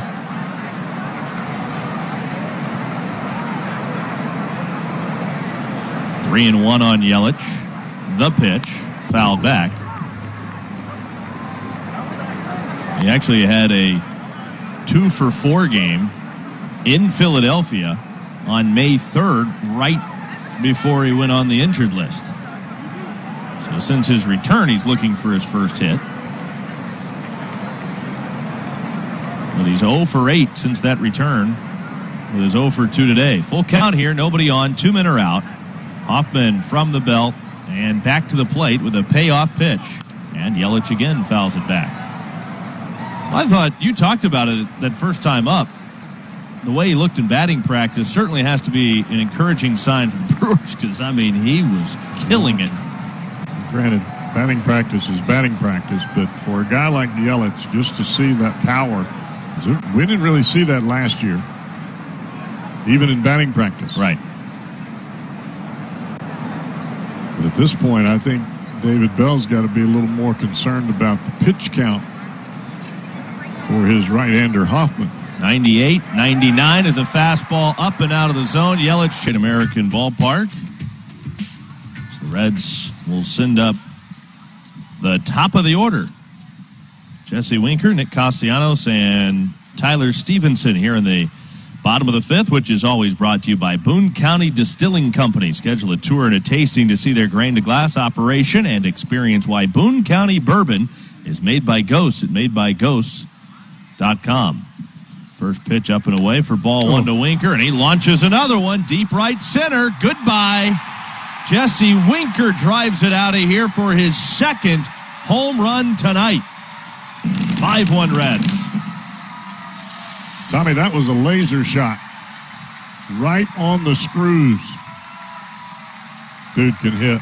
He can just flat out hit.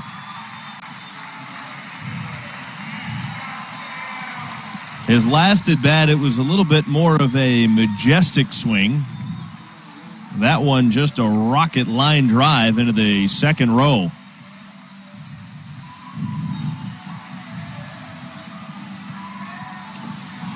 And here is Nick Castellanos. He's so bad.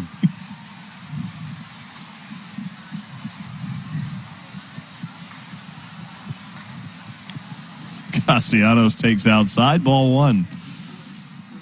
Let's take a peek at our scoreboard stumper tonight.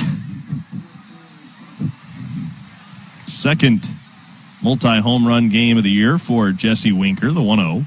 Castellanos fouls it back. It's 1-1. 5 current Major League managers collected 1,200 or more career hits while playing in the major leagues. Who are they? It's 5 current big league skippers. 1,200 or more hits in their careers. Who are they?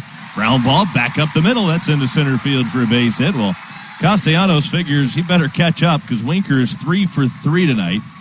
Now Castellanos has his first hit. That extends his hit streak to 9 games.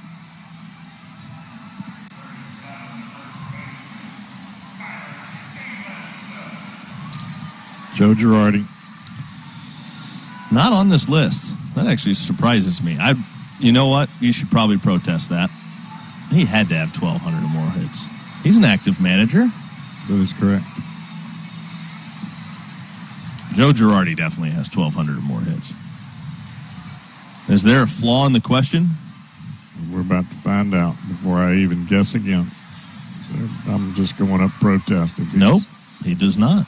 15 years, 1,100 on the button. Outside, 1-0 on Tyler Stevenson. That was a good guess. I definitely would have thought so. Forget him. Here you go. How about Craig Counsell? Bingo. 12:08. Barely made the cut. The 1-0. Stevenson takes a strike. 1-1. Dusty Baker. Yes, 1981, second most on this list.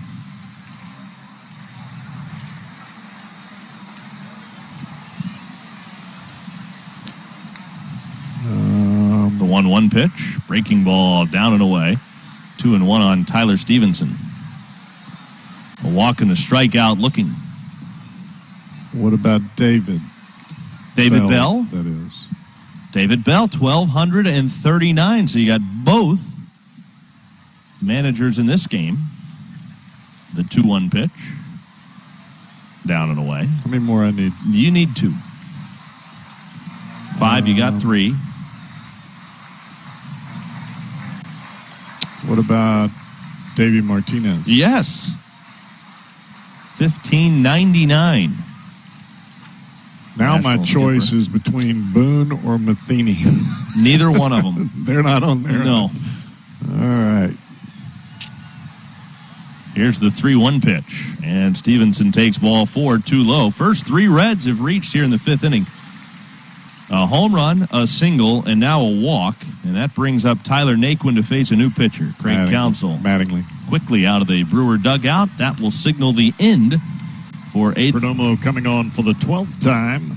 5.91 ERA, 1-0 in the record department. He's pitched 10 2/3 innings. He's allowed 7 runs, a couple of home runs. Opponent's only hitting 189 against him, but he has walked 9 batters in those 10 2/3 innings. That might tell the story as to why his ERA is almost 6. Reds are on top 5-1, but really trying to open this thing up here in the bottom of the 5th. Tyler Naquin, a 3-run home run back in the 1st inning. Perdomo's first pitch, and it's up and away for ball 1 to Naquin. Castellanos, the runner at second base, he singled after the Winker homer. Second home run of the night for Jesse Winker. Stevenson's on at first.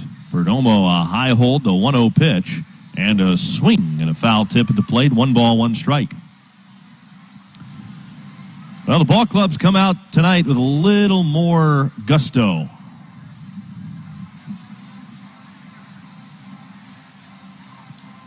They have come out swinging the bats. 3 runs in the first. A couple of solo homers since the 3-run shot by Naquin in that opening inning. The 1-1 pitch and a check swing foul. Not uncommon to get base runners against Adrian Hauser. But, Cowboy, the thing about Adrian Hauser is typically when there's guys on against him, he really buckles down and he's tough to hit at that point. But the Reds just kept on against him tonight. You know, when this fella came in from the bullpen, I thought, that's a big left-hander. And now, after looking at his bio sheet, I realize how big he is. That's in the dirt, gets away from Narvaez, a little bit up the first base line and far enough for both runners to move up. Castellanos to third, Stevenson to second on the wild pitch. 6'8", 258 pounds for the left-hander Angel Perdomo. That is a big young man. Yeah. Pretty imposing figure out there on the mound. And he sets up on the third base side of the rubber. Figure he could really throw some left-handed hitters off if he were on the first base side. The pitch up and away. And it's a full count here on Tyler Naquin. You mentioned that he has had some control issues.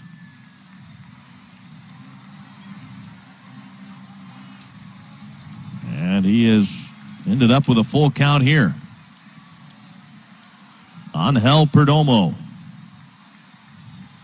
27-year-old left-hander, delivers, and it's low and away, ball 4.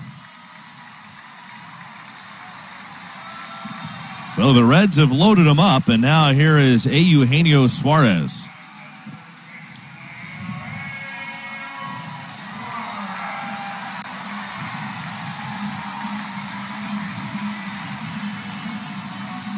Suarez stands in with the bags packed. He is flied to right. He's grounded to third. And he's ready to climb in there after blowing a big bubble and drive one over this drawn in infield. Open this thing wide open. 5-1 Reds.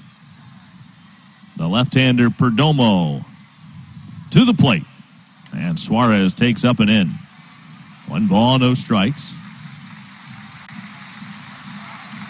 But when you come in with runners aboard, your manager's trying to figure out, okay, is his control issue because he's trying to make perfect pitches until he gets in trouble, or is his control issue because he doesn't want to throw the ball over the plate when he's in trouble? Way low and inside, 2-0. And right now it appears to be the latter for Angel Perdomo. Suarez has been a struggling hitter. Scored twice in the game yesterday, including that 2-run home run of the 8th inning. Perdomo to the plate, the 2-0 pitch, over but low. Suarez takes ball 3, a fastball down. And Perdomo has been pretty much anywhere but in the strike zone.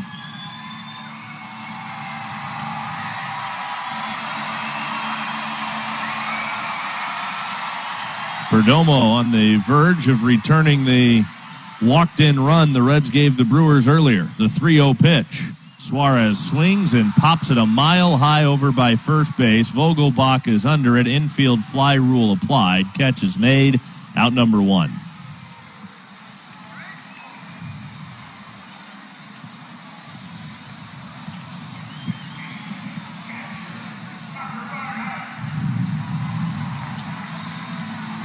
That brings Tucker Barnhart to the plate.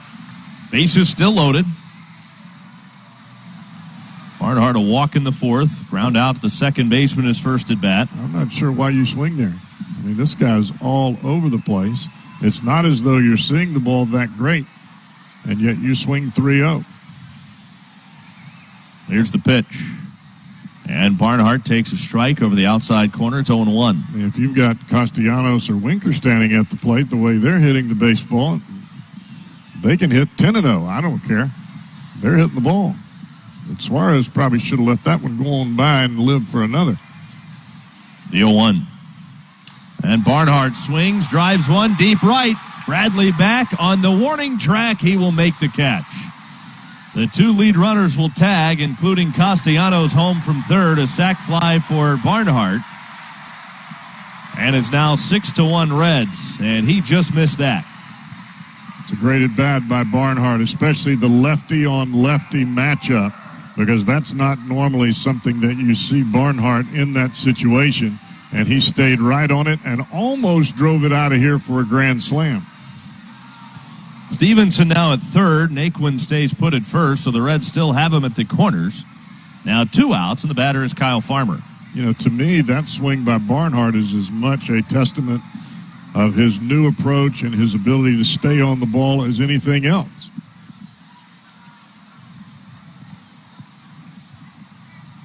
Farmer lined to the second baseman Wong his first time up, and now he swings the first pitch and lifts one in the air to center. Playable for Kane, who drifts back on it and will make the catch well shy of the track in front of the Reds bullpen in left center. The inning is over. The Reds had 2 more. And as this game moves to the 6th inning, it's the Reds 6, Brewers 1 on the Cincinnati Bell. Amir Garrett. Garrett comes in, and he will go to work against the middle of the Brewer order. Garrett has been pitching much, much better for the Reds here recently, and hopefully he can continue that string of success. Overall on the season, numbers for Garrett are 0-1 with a 7.50 ERA. But that really doesn't tell the true story of who Amir Garrett has been over his last handful of games. He goes to work now and deals to Omar Narvaez. And the first pitch is a called strike over the outside corner. Quickly 0-1 on Narvaez. And that is the pitch that has made the biggest difference for Amir Garrett, the control of that fastball. The 0-1 pitch. Narvaez grounds it weakly to the right side. Into the shift, Jonathan India from shallow right fields and throws out Narvaez, and that is out number 1. You look at this, Tommy, with Garrett coming into the ball game at this point, you wonder if manager Craig Counsell might do some maneuvering in the lineup, bring in some right-handed batters, and that would play into the Reds' hand if they do decide to bring on T.J. Antone or Lucas Sims or someone like that at the end of the game. Curious to see how David Bell plays this. Does he go with Garrett for an inning or 2? And then does he just go to T.J. Antone for the final 2 innings? Does he go with Garrett for 1 and then Sims? It'll be interesting. With the amount of left-handers the Brewers have in their order, you could really conceivably go through the order once. Vogelbach socks one to center field. On the run, Naquin, and he gets there and makes the catch as he reaches the warning track in deep right center. That ball was smoked. But Naquin's got a bit of giddy up in those wheels, and he made that look easy. And I think that's what Nick Castellanos is talking to him about, coming over from right. Man, that route was so direct, so efficient. I think that's what made that play. Always pays to get that quick jump, and you're on line right away, and he was definitely both of those. 2 men are out. Here's Travis Shaw, who's walked twice, both of those against Red starter Jeff Hoffman. Garrett, over his last 8, has been a different pitcher than the one he was over his first few outings of the year. The pitch is a taken strike over the outside corner. He has allowed just 1 run over his last 7 innings, only 3 hits surrendered in that time. The 1 run was a home run, but 10 strikeouts over those 7 innings pitched. The pitch. And there's a fastball right on the outside edge. It's 0-2 on Travis Shaw. Nobody on, 2 men are out. I mean, this is a ball game for Amir Garrett, and he's going to learn this as he gets older. He may know it right now. You don't use that breaking ball until you have to, especially against these lefties within your division. Swing, and this ball is hit high in the air, right center field. The park will hold it. Naquin over, under it. He's got it. And Amir will be 1 and done tonight. The left-hander back to work. Came in last inning, and the pitch is taken down and in for ball 1. Angel Perdomo back to work. Walked the first batter he faced, and then got a pop-out, sac fly, and a fly-out. Swing and a miss. Good fastball by India. The count is even 1-1.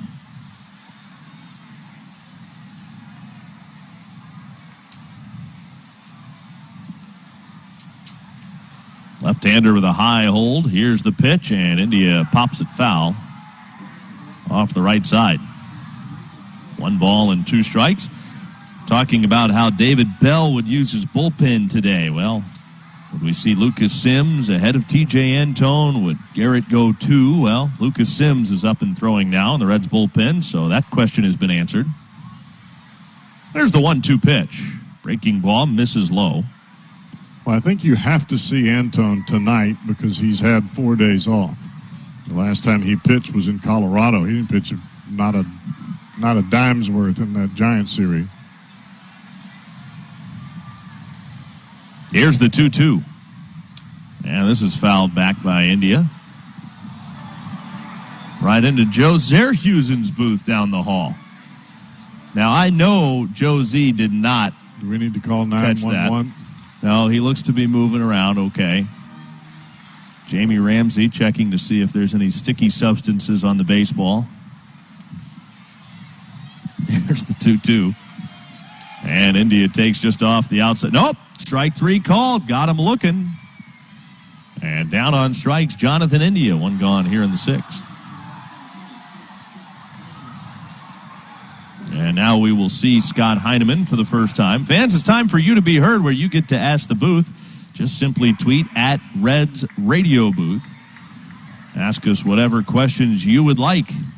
As always, presented by CBTS, proud technology partner of your Reds. Heineman really had a nice spring training for the Reds this year. He killed left-handers in spring. And the pitch is a strike over the inside corner. The count is 0-1. This question comes from Austin VB03. Austin wants to know, do you think Votto being out is hurting the Reds a lot more than many people expected?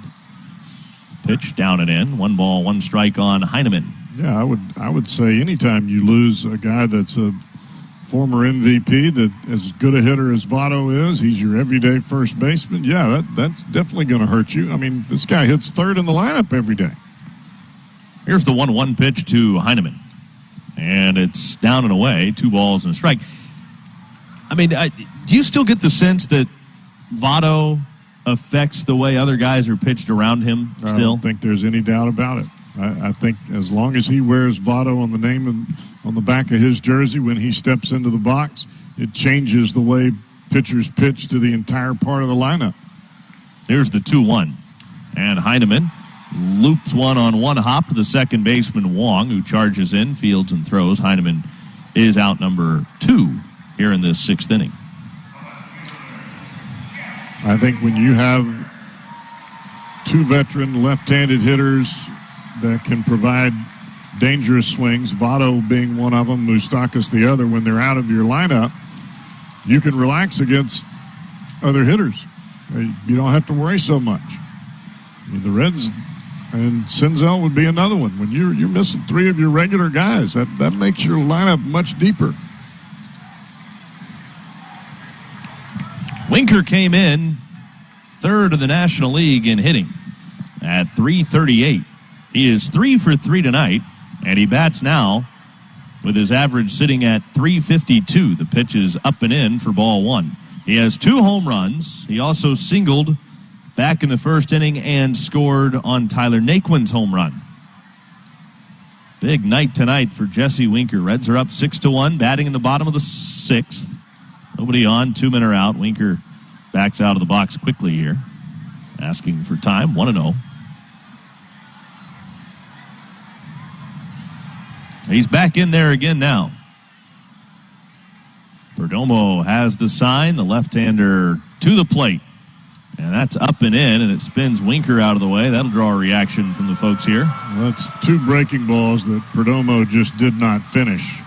Now, they were both in and up around the hands of Winker, and Winker had to back up to get out of the way. And when you're sitting in the ballpark, it doesn't look like a breaking ball. It looks like you're throwing at the guy that just hit 2 home runs. Not the case. 2 balls, no strikes the count. The pitch. And that is a strike. Taken over the outside corner. It's 2-1.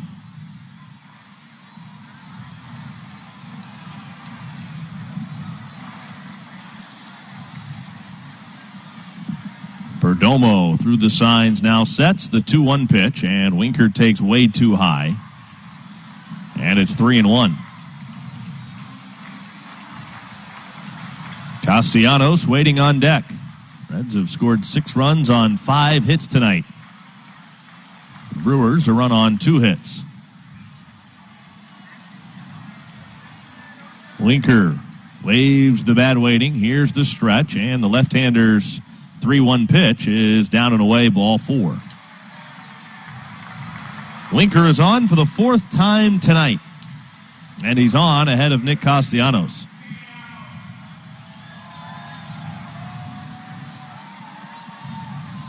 Castellanos, over this 9-game hit streak, which he extended to 9 games with his 5th inning single, has not struck out much, but he did strike out looking his first time up.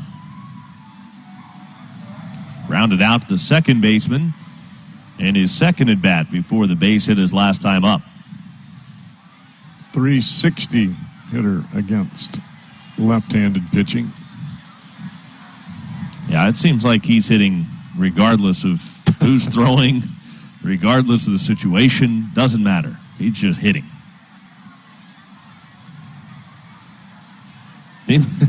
It just feels like every split you look at, it's above his regular average. You talked about him hitting, leading off an inning. 500. Here's the 1-0 pitch, and it's down and in. 2 balls, no strikes, and now the catcher, Narvaez, will go out and have a word. If you'd like to ask the booth, just tweet at us at Reds Radio Booth, thanks to CBTS, proud technology partner of the Reds. The best thing for Jesse Winker is Nick Castellanos. The best thing for Nick Castellanos is Jesse Winker. Fans during this season, or during this series, a donation's being made for every strikeout by Reds pitching to the Free Store Food Bank as part of the Strikeout Hunger Series, all thanks to Kroger. Here's the 2-0. Castellanos, a big cut, no contact, 2-1. The Kroger Zero Hunger, Zero Waste program has a goal to end hunger in our communities and eliminate food waste. Learn more at thekrogerco.com. 2-1 now. When you're pushed by other great players, you tend to raise your game. I'll go back to Glavine, Maddox, and Smoltz. Here's the 2-1 pitch. Swing and a miss. Now it's 2-2. And when you have that sort of a dynamic, it is really, really fun to just kind of watch it all play out. Now if we can just get that to trickle down this lineup. It was for a while. It was, certainly. And granted, you're like we were talking about earlier, you're missing Votto, Moustakas, and Senzel. 2-2 pitch. Swinging a foul ball back. Still 2 balls and 2 strikes on Castellanos. That one came back from the upper deck, ended up down below.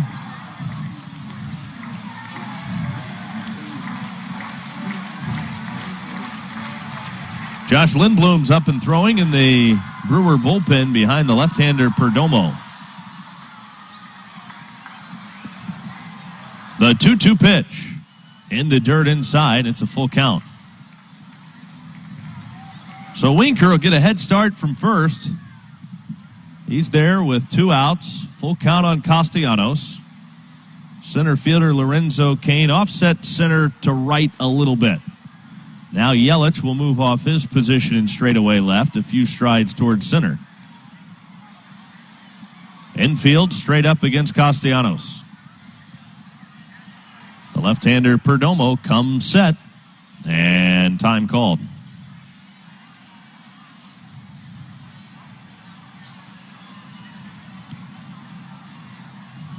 Castellanos taps the outside edge of the plate with a bat head, drags it across, cocks it back, and the 3-2 pitch. Swinging this one is shot on the ground but pulled foul. So we'll try it again. Winker will head back to first base, reset, take off again. Perdomo got his first taste of the big leagues with the Brewers last year. Only pitched in 3 games with Milwaukee. Gave up 7 runs. Getting much more of a taste this year. Here comes that 3-2 pitch again to Castellanos. There goes Winker. And a swing and a miss. Castellanos strikes out for the 2nd time tonight, and the inning is over. And a first pitch breaking ball right over the inside corner. That's a strike. Sims coming on for the 16th time, 3-1 with a 4.96. It doesn't tell the whole story about Lucas Sims. He's only allowed 6 hits in 16 in the 3rd innings and struck out 26. Swing and a miss. Another breaking ball, and the bottom fell out of that one.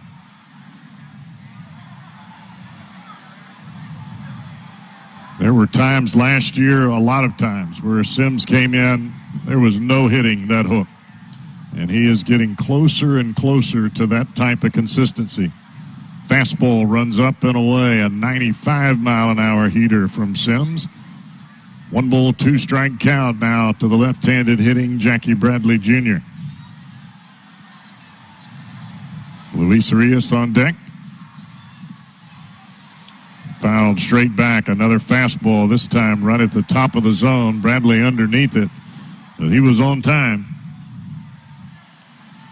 Sims, another guy that has seemingly turned a corner after a bit of a slow start. You talk about those overall numbers not telling the whole story. His last 4 outings have been so much better. Just 1 earned run allowed over his last 6 1/3. Well, I think part of the initial struggle for both Sims and Amir Garrett had much more to do with just no extended time in spring training. They both pitched a little bit at the end, but not a whole lot. Little jam shot looper into right field, and Jackie Bradley Jr. has himself a leadoff single. He hit that right off of his knuckles, but he hit it right between Jonathan India and Kyle Farmer on the right side of the infield.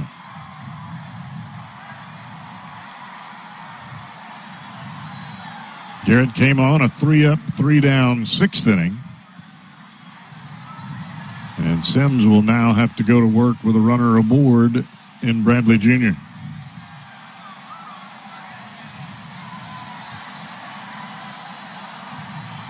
Luis Arias walked to bring home a run, the lone run for the Brewers back in the 2nd inning. And the breaking ball misses outside, 1-0. Popped out to Barnhart in his 2nd at bat, so he's 0 for 1 tonight.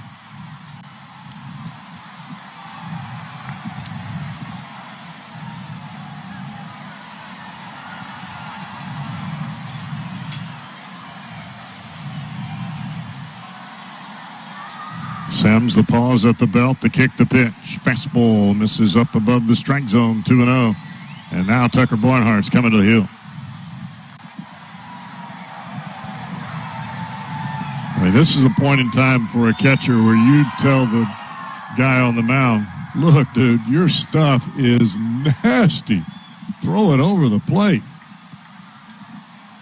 I mean, you are bringing it. That fastball has great life. The breaking ball, some real snap.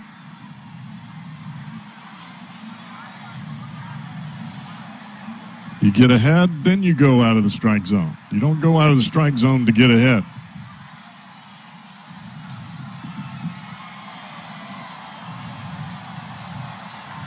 Two-0 count here to Urias. And the pitch. And a fastball right down Broadway. You couldn't have cut the plate any better than that. That's exactly what you're talking about, too. I mean, just throw it in there. Well, the hop on the fastball from Sims is, I mean, it's just electric. And another pitch and another fastball, and again, right over the outside corner this time, 96, but that had some serious life to it. Sometimes you just have to let a 200 hitter be a 200 hitter. Well, I think sometimes when you're not quite comfortable in what your stuff is, you try to overthrow, and I think that's what we've seen from Sims when he first comes into the ball game. Those last two pitches were nice and easy, and they just had a little bit of liquid gas to it. Tapper foul down the first baseline, a breaking ball that Urias hit right off the end of the bat. Count remains 2-2, and Bradley Jr. will return to first base.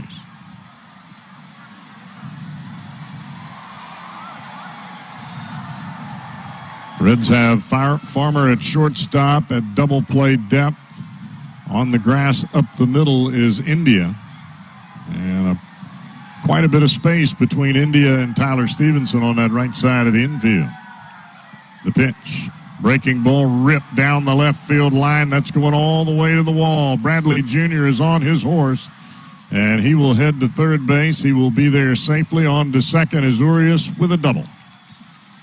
Tell you what, Winker played that ball in the corner pretty well. I mean, that ball looked like that was going to be some serious trouble and would likely score Jackie Bradley Jr., but Winker cut it off so quickly in the corner and got it back in. Now, granted, the throw back in wasn't great, but he got to it so quickly that Jason Lane had to hold JBJ at third base. Well, there was no way you were going to get Jackie Bradley Jr. at third. You just had to keep him from aggressively rounding third. And by the way that Winker got to the ball and the quick snap throw towards third base, you're right, you had to hold him. Well, now runners are at second and third, and the Brewers making a bit of noise, and we talk about this all the time. You get the bottom of your order on, you roll it back over the top. Normally that results in bigger innings. Billy McKinney, big left-handed batter, steps to the plate. And he'll take a fastball up and away, 1-0.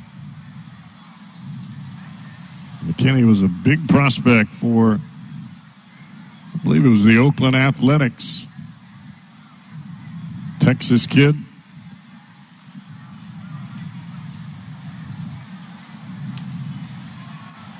Bouncing that bat off the back shoulder as he waits on Sims. The pitch. Lifted high into the air, shallow center field. This should probably score Jackie Bradley Jr. Winker will take it. It will indeed score Bradley Jr., and it's now a 6-2 ball game. Give McKinney a sacrifice fly on RBI, one down.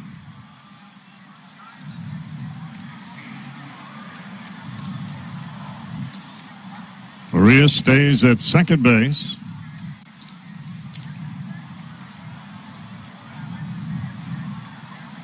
And I'm not sure what Urias hit down the left field line. It looked like a spinning breaking ball that just stayed up and in. And he just tomahawked it into the left field corner.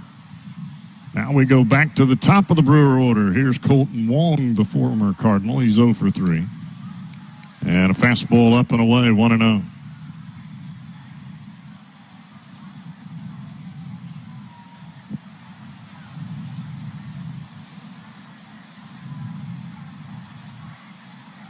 Sims comes set, looking at second, the pitch, and a breaking ball, strike over the inside corner.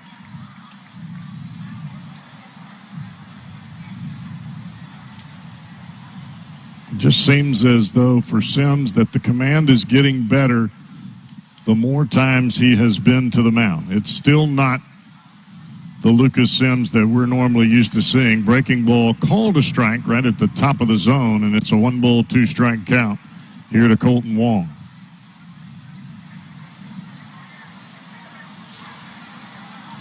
I think the control and then the consistency with that breaking ball. 1-2 pitch. Foul to the left side, out of play. The two, I think, go hand in hand, but sometimes we see that slurvy curveball. Other times it's that big, sharp curveball that we... Yeah, the slurvy one, it seems like he overthrows it. His hand gets away from his head, and it just spins, and I think that's the pitch that Urias hit down the left field line. 1-2 pitch coming. As Sims sets, he kicks, he deals. And rip foul into the netting down the right field line.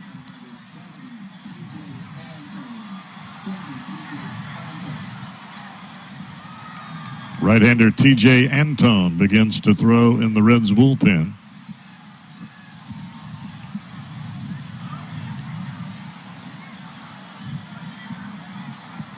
Sims at the belt to the plate. And fouled again to the left side. Fastball upstairs. And Wong got a piece of it. This is one of those spots for Lucas Sims. If he can bounce that breaking ball right in front of home plate, he's going to get a swing and a miss. Wong is swinging as soon as the ball comes out of his hand. You just trust Barnhart to keep it right there in front. Another 1-2 pitch from Sims as he checks second twice. Pitch and a foul ball on a fastball middle in. And Wong definitely tardy on the heater. But he's got enough bat there to be able to spoil the pitch and live for another.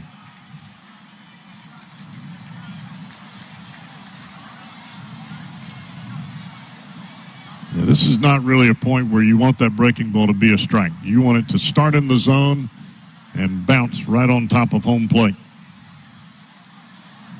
And aggressive as Wong is, maybe in front, and he hit him. A breaking ball that was flat. And he hits Colton Wong in the right elbow. And that's that consistency with the breaking ball that we were talking about, or lack thereof. And you could see Sims, he got way to the side of that one, spins it right up and in, hits Wong in the right elbow, and Wong is still down at home plate. Like, where's that elbow guard? But it actually got him inside the elbow guard, kind of on the forearm. If it gets him flush on the back of the elbow, he's fine. But it got him kind of on the top of that forearm that's not covered by the pad.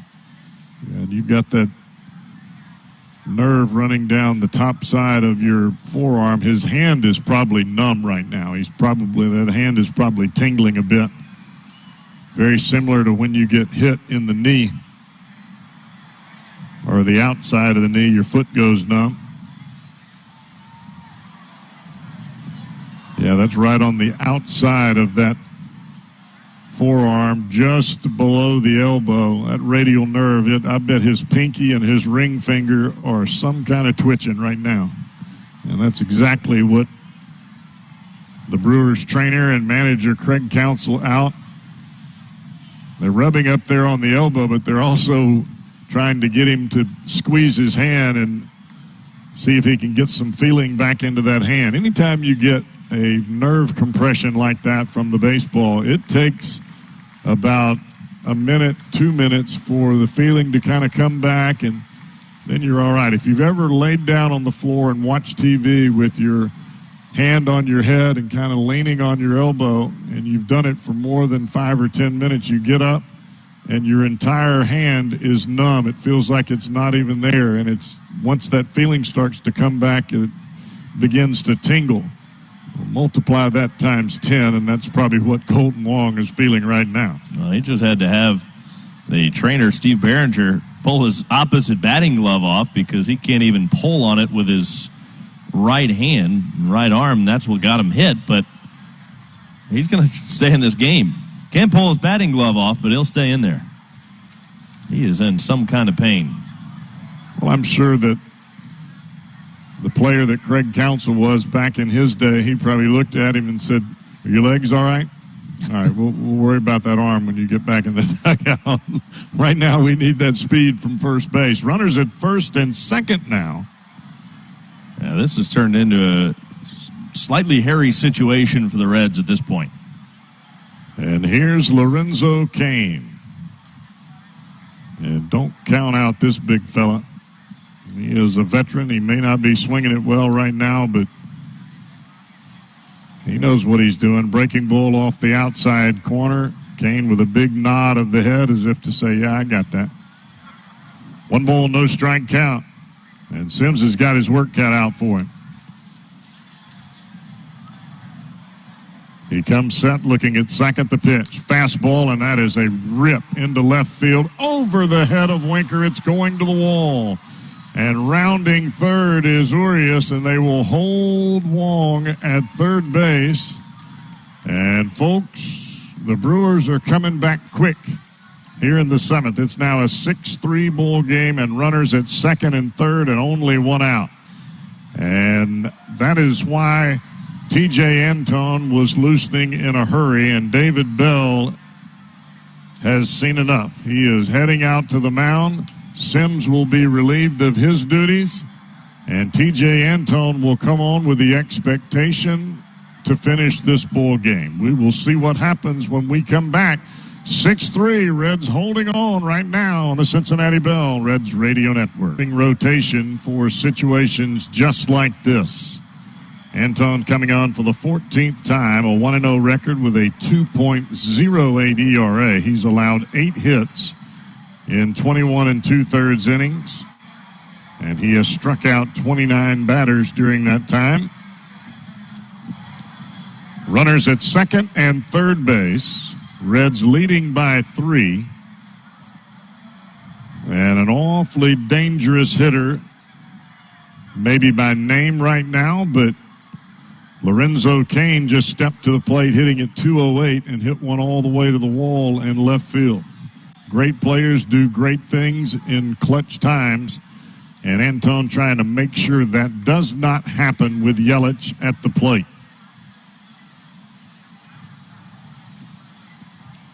Only 1 out in the inning. First pitch, breaking ball, strike over the outside corner.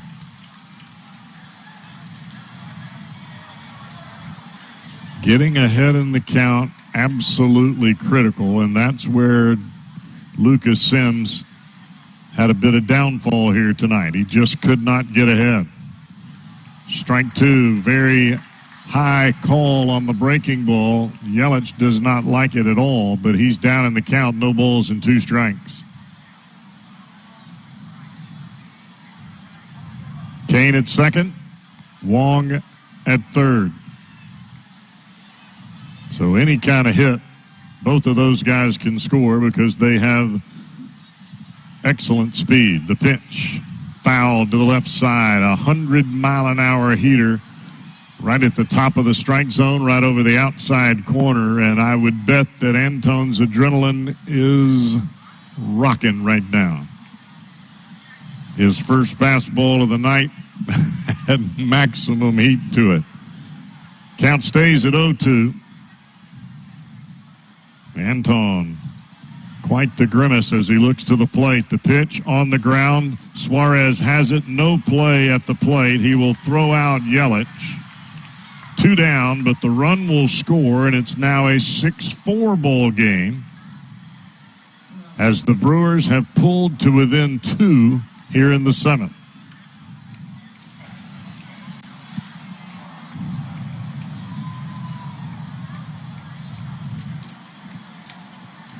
It was a breaking ball, and Yelich, he didn't hit it well, but he hit it in a position where Suarez had to take a tough hop, and I'm not sure that you get Wong anyway, or even if it's the right play to try to go to the plate in that spot. You need outs right now. The Reds get 1, and here's Omar Narvaez. And the first pitch misses off the outside part of the plate, a bit high, 1-0. Going back, looking at that pitch sequence against Yelich, that was filthy. Breaking ball, 100. And then you could see that the bat was sped up. the way he swung at that last breaking ball and weakly chopped it to Suarez. The 1-0 pitch, that'll catch the outside corner. That's a strike. You don't see many guys that throw 100 pitch backward. The difference between Antone and Sims, it's not the break of the pitch. It's the fact that Antone right now has confidence that his breaking ball is good enough to throw over the plate and they can't hit it. Swing and a miss. High heater at 99. And, folks, that was in the mitt before Narvaez pulled the trigger. And I think he realizes that right now as he steps out of the box. Probably saying to himself, I got to turn it up a little bit. 1 ball, 2 strike count, 2 down in the inning. You go back to that heater after that swing? I would go right back up there. See if he'll swing at it again. 1 ball, 2 strike count. See ya. And that is that fastball. This time it was 100. And again, it was in the mitt by the time Narvaez pulled the trigger. Nice job by T.J. Antone. He'll leave the inning with the Lindblom will come out of the Brewer bullpen. No record. This will be his 7th appearance with an ERA at 10. He's thrown 12 2/3 innings. He's allowed 19 hits, 14 runs. Opponents hitting .339 against him.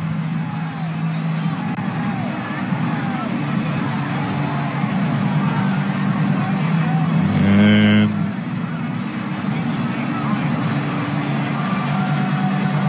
the Brewers have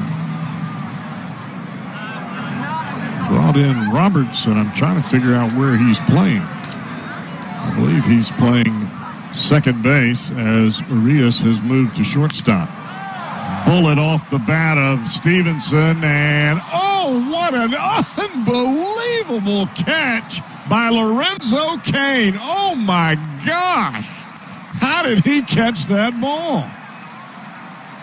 An absolute rocket to left center field. Cain with a phenomenal jump and an absolute lunging, diving catch that took him face first into the warning track and up against the wall out in left center field. Well, Jeff, one of the most impressive parts of that catch, besides the fact that he was able to get to it, it was a backhand lunging catch like you said, but then he goes full speed into a roll after snow coning it. He holds on to it.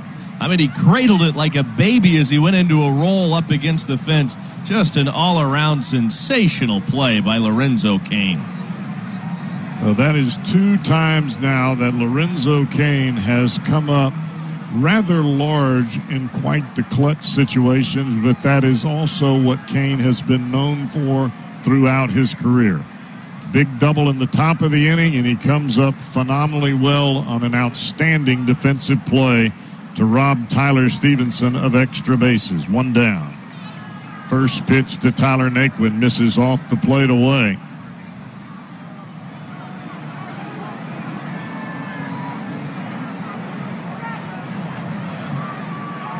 Lindblom to the plate. And a changeup misses up and away. I'm a little surprised you watch Lorenzo Cain play defense. He's only got 1 Gold Glove. You would think he'd have a few more in his case. Well, that was a great play.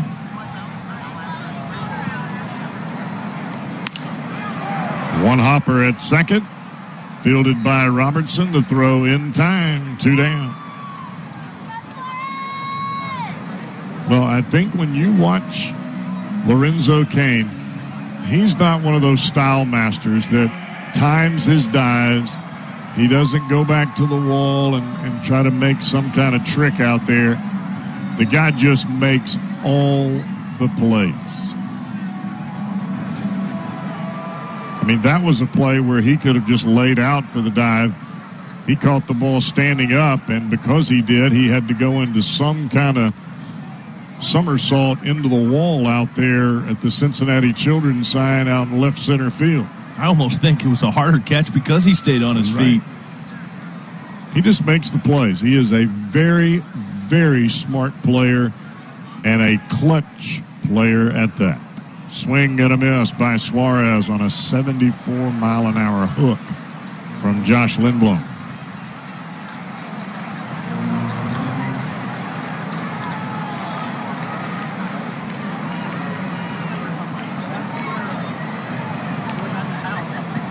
Back to the plate. Another breaking ball. Suarez lays off. 1-2 strike count. Lindblom, he has not been what the Brewers expected. He was expected to step into the rotation and provide some stability in that number 3-4 spot. It has been anything but stability. And a fastball up and away. Suarez lays off of that pitch to even the count at 2-2 strikes. Well, I can't get over that play by Lorenzo Cain. I thought that was to the wall for sure.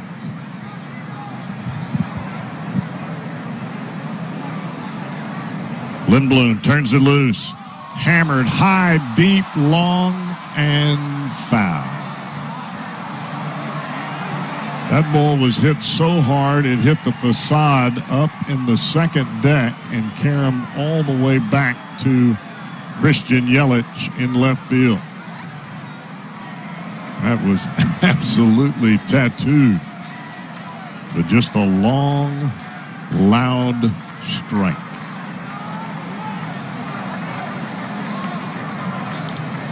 Suarez 0 for 3 here tonight. You know, that catch by Lorenzo Cain, that's why you pay money to come see a Major League Baseball game. I mean, excellent plays like that. 2-2 pitch. And that's going to miss inside. Another changeup from the right-hander Josh Lindblom. And now the count is full. 3-2 strikes. You get to see a great play like that, and then you get to see a guy like TJ Antone coming in, throwing absolute BBs to the plate at 100 miles an hour with a nasty hook. 3-2 again. And he walks Suarez on a breaking ball down and away, and that'll bring Tucker Barnhart to the plate with 2 down and Suarez at first base. Well, I mentioned earlier, these two teams get together. It's never easy, and normally no lead is safe. Whether you're playing here at Great American Ballpark or whether you're playing at Miller Park in Milwaukee. It's kind of the way division games are supposed to be played, right? Down to the wire, baby. First pitch off the inside corner, an 89-mile-an-hour heater. Barnhart takes it. It's 1-0.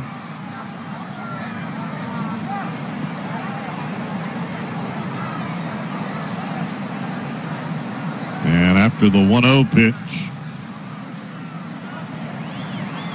Travis Shaw will move from third base over to the right field side of second. And the shortstop Arias comes in between second and third. The pitch to the plate. And that's going to be inside. A cutter from the right-hander Lindblom, and it's 2-0 here to Barnhart.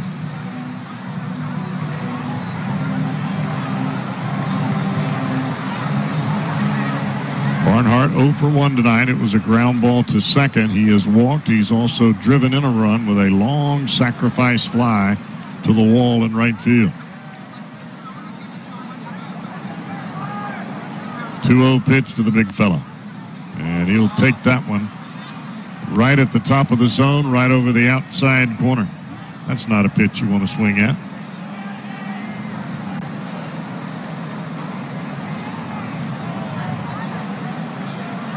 Two ball, 1 strike count. Lindblom checks Suarez, pitch to the plate, over the top hook, and he drops it right on the outside corner. You don't want to swing at that either. 73 on the outside edge, no chance. Back-to-back quality pitches for Lindblom. The high cutter that caught the top of the outside corner, and he drops a hook on the bottom of the outside corner to even the count now to Barnhart at 2 strikes. 2 down in the inning. And Lindblom comes calling. Way inside. I think that might have hit Barnhart. Actually, it got away from the catcher Narvaez. Suarez down to second. That ball looked like it hit Barnhart in the foot. Yeah, I thought the same thing. I thought that's kind of why it kicked away the way it did over toward the Brewers on deck circle. Evidently not. Maybe it hit the umpire in the foot. Because it hit something. Because that ball was over in the... Actually, it did. It hit the umpire in the foot. the inside of his right leg, kicked between his legs and all the way back over towards the Brewer dugout on the third base side. So Suarez moves to second on the wild pitch.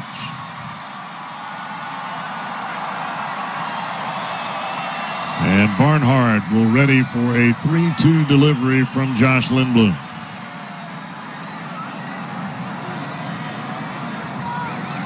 And here we go. Curveball fouled straight back.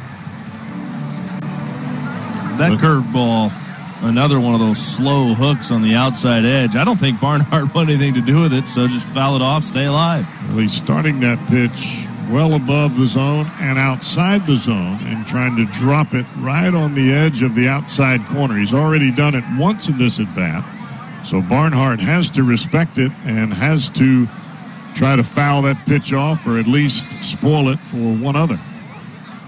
Another 3-2 delivery.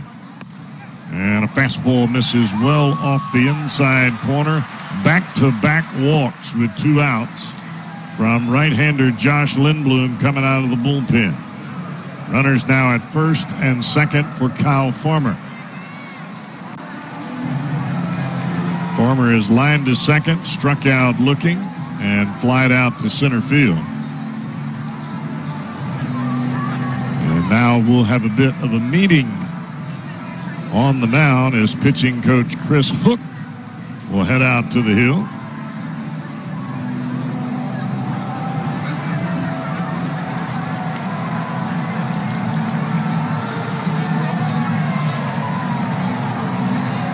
I mean, at this point, this is not much of a strategy session, nor is it a straighten out your mechanics session. It's probably as much to relax the guy on the mound and give him a bit of a breather, especially since he just walked 2 consecutive batters. And maybe for some guys, you try to refocus them a bit. But whatever the direction of that conversation was, it is over. And now Kyle Farmer will step to the plate.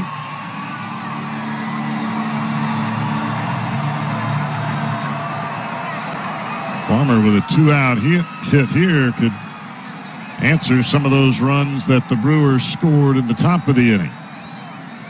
As they have pulled to within 2. It's a 6-4 Reds lead. Runners first and second. Breaking ball just off the outside corner, 1-0. Hits even at 5 apiece. But then again, the Reds have 3 home runs, 2 coming from their leadoff batter, Jesse Winker. Lindblom eyeballing Suarez. The line drive up the middle into center field. Here comes Suarez. Here comes the throw. It is offline, and Suarez will score. It is 7-4 Reds as Kyle Farmer answers with a 2-out RBI single here in the 7th.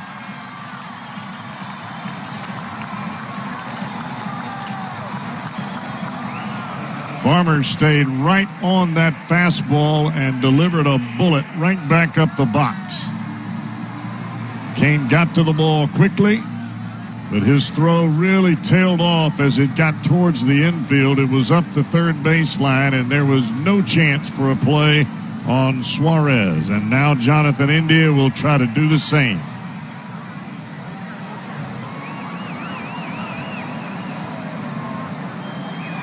Lindblom turns it loose. Curveball, and that'll drop right in there for a strike. Cowboys, something to think about here. If India can deliver a big hit and maybe find one in the gap that could score 2, then if you're David Bell, you can think about getting TJ Antone out of this game, which could save him for tomorrow or the next day. Antone has just been pulled down. He is back in the dugout. And a breaking ball down and away. And this, I'm not sure that David would indeed even entertain the thought of taking Antone out of the ball game right now, especially with 4 consecutive losses in the belt. But he might try to play a little deke with Max Schrock in the on-deck circle. We shall see. 1 ball, 1 strike count. Here's Lindblom. Breaking ball again off the outside corner, and India tried to check his swing. It appeared that he did, but home plate umpire Shane Livensparger says you did not. And it's a 1-ball, 2-strike count. 7-4 ball game.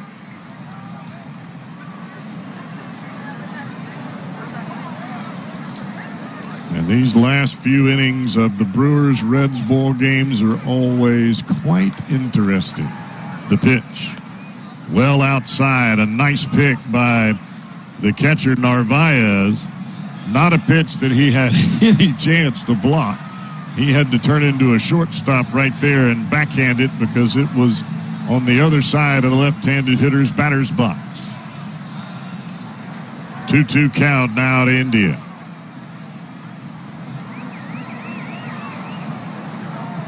Barnhart second, Farmer first. The 2-2. Foul to the right side, out of play. Well-located fastball from Lindblom right off the outside edge, but Jonathan India saying, no, I'm not taking any chance on that being a called strike 3, and he lunges out there to foul it all. So we will go back to another 2-2 pitch. And here's Lindblom. Ripped into left field. That's a base hit. They're waving Barnhart home. Here's the throw from Yelich. Not in time. 8-4 Reds. And quickly up the steps is T.J. Antone. And like I thought, that was just one of those things that you just try to deke them a little bit. See if they'll pitch to the guy at the plate. Indeed they did, and India smokes one into left field for an RBI single, his first hit of the ball game. And the Reds have now plated 2 runs with 2 outs here in the 7th. These are the Reds innings that we grew accustomed to in the first month of the season. Didn't matter how many outs there were, this team could put a rally together no matter what. So Antone will indeed hit for himself. And that is as much of an indication that he will try to finish this ball game unless the Reds put 16 on the board. Breaking ball, that's a strike over the outside corner. Look, there are times when you have lost a lot of ball games in a row. You have to figure out a way as a manager to change the fortunes of your ball club. You had a lead early, and this one fouled down the first baseline. You have a lead early, you got to figure out a way to make it stand up. And for a moment there with Jeff Hoffman in that second inning, it looked like things were going to get sideways in a hurry. But Hoffman was able to right the ship. I thought he corrected himself well. He got much more aggressive as the game progressed and turned in 5 innings of well-pitched 1-run baseball. 0-2 pitch to Antone. Swing and a miss. He struck him out, but the Reds answer the call here in the 7th after the Brewers score. Great American Ballpark on a beautiful evening here in downtown Cincinnati. It's a food fight, an MLB food fight presented by MasterCard to determine which ballpark food is the best this year. Fill out your bracket today and vote for the Cincinnati Chili Cheese Conies at MLB.com/food fight. You know those Skyline Conies are your favorite. Reds have a new first baseman. Alex Blandino comes into the game and takes over at first base for Tyler Stevenson. He will hit in Stevenson's spot in the order and be due up third in the bottom of this 8th inning. Antone back to work as he deals with Daniel Vogelbach. First pitch is a breaking ball that plops in over the inside corner. Strike 1. Skyline will get my vote.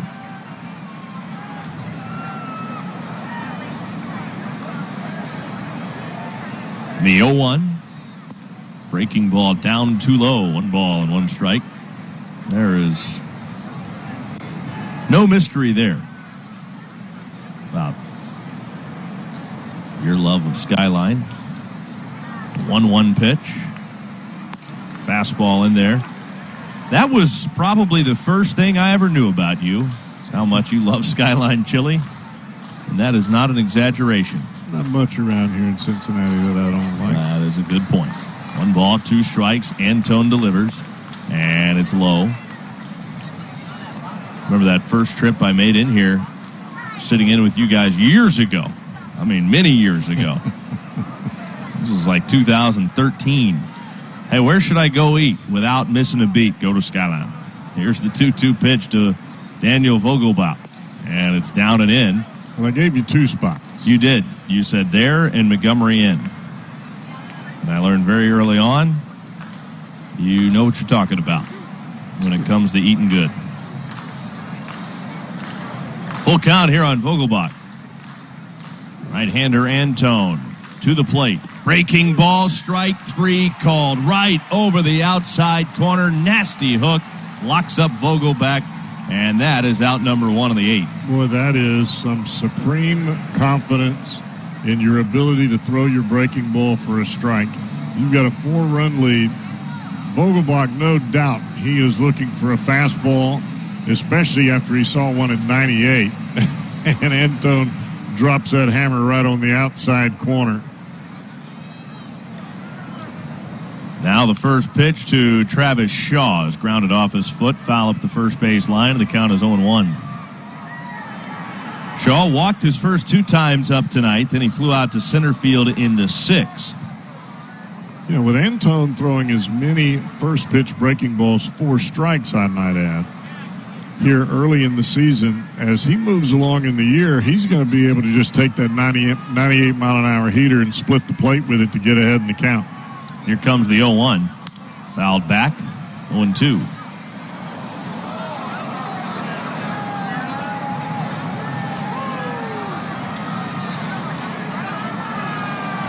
Oh, 2 on Shaw.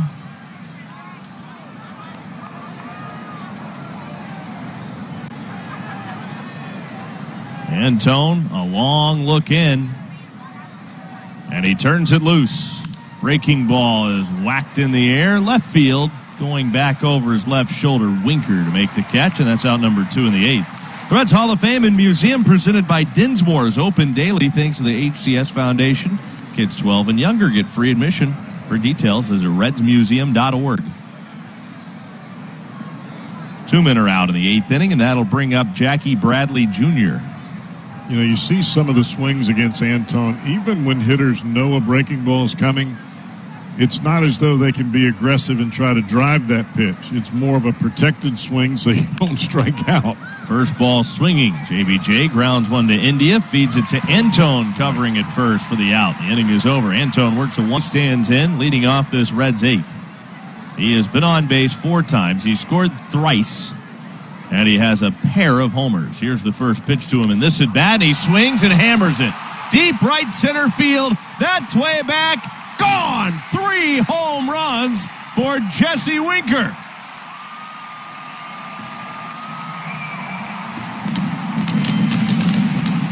Who is that guy?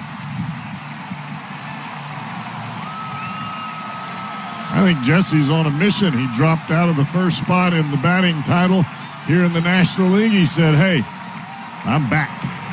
Home runs 9, 10, and 11 of the season for Jesse Winker. That ties him for the team lead with Nick Castellanos. Have yourself a night, Jesse Winker.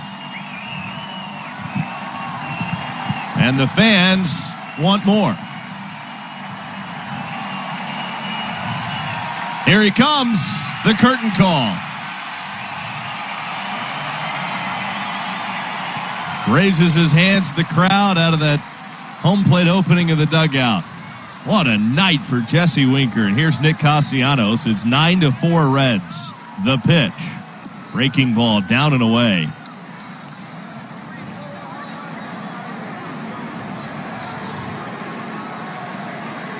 We're talking about things that make you pay to come see a Major League Baseball game. The pitch in the dirt outside, 2-0 on Castellanos. Just, first of all, you never know what you're going to see when you come to the ballpark. Well, I'll say this, Tommy.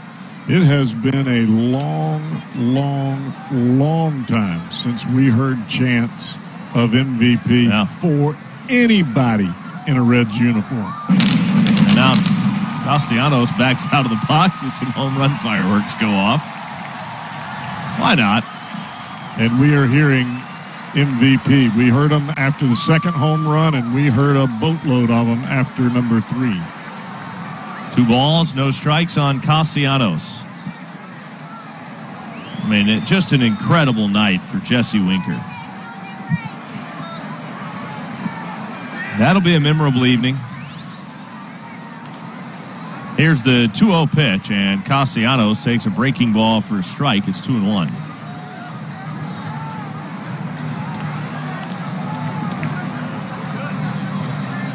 Well, that big blast by Tyler Naquin in the first inning, it seemed like it kind of took the monkey off the back. Here's the 2-1 pitch, and Castellanos takes a breaking ball down, 3-1. Yeah, it's been nice. They've played with an edge tonight, and the Redlegs have been having some fun. And the folks here watching it, and there are a lot of folks here watching it, have enjoyed what they've seen. They have been treated to some show. Here's the 3-1 pitch. Strike on the outside corner. Castellanos thought, and perhaps rightfully so, that the pitch was off the plate. It's a full count, 3-2. He's already struck out twice tonight. You know he'd like to avoid a third, but he has also extended his hit streak to 9 games. Lindblom back to the plate with a payoff pitch. Swing and a miss. He does strike out for a third time. Castellanos, a few words for Shane Livensparger on his way back to the dugout. That's the first out of this 8th inning, and it brings up Tyler Stevenson. Reds Family Sundays presented by Klosterman Bakery are back this season. This Sunday, kids 14 and younger in attendance will receive a team baseball card set thanks to Cons while supplies last. Find out more about this season's promotions and giveaways at reds.com/promotions. Alex Blandino will bat for the first time. Might have said Tyler Stevenson. It's Blandino came in, take over for Stevenson at first base last inning. Lindblom brings it home, and it's a breaking ball that stays away, 1-0. Yeah, I think those swings, especially the strikeout swings that we've seen from Castellanos, are a direct result of his first at-bat when he was called out on a fastball that was about 3 or 4 inches off the plate away. 1-0 is a strike right down the middle. The count is even 1-1 now on Blandino. When you know the umpire's calling that pitch out there, it has a tendency to affect the way that you swing the bat. You're just trying to protect the plate at that point. Blandino hitting .231. Waits on the 1-1 pitch. Here it is. And a breaking ball is looped into left field for a base hit. Humpback liner falls in front of Christian Yelich. And Alex Blandino has a 1-out single.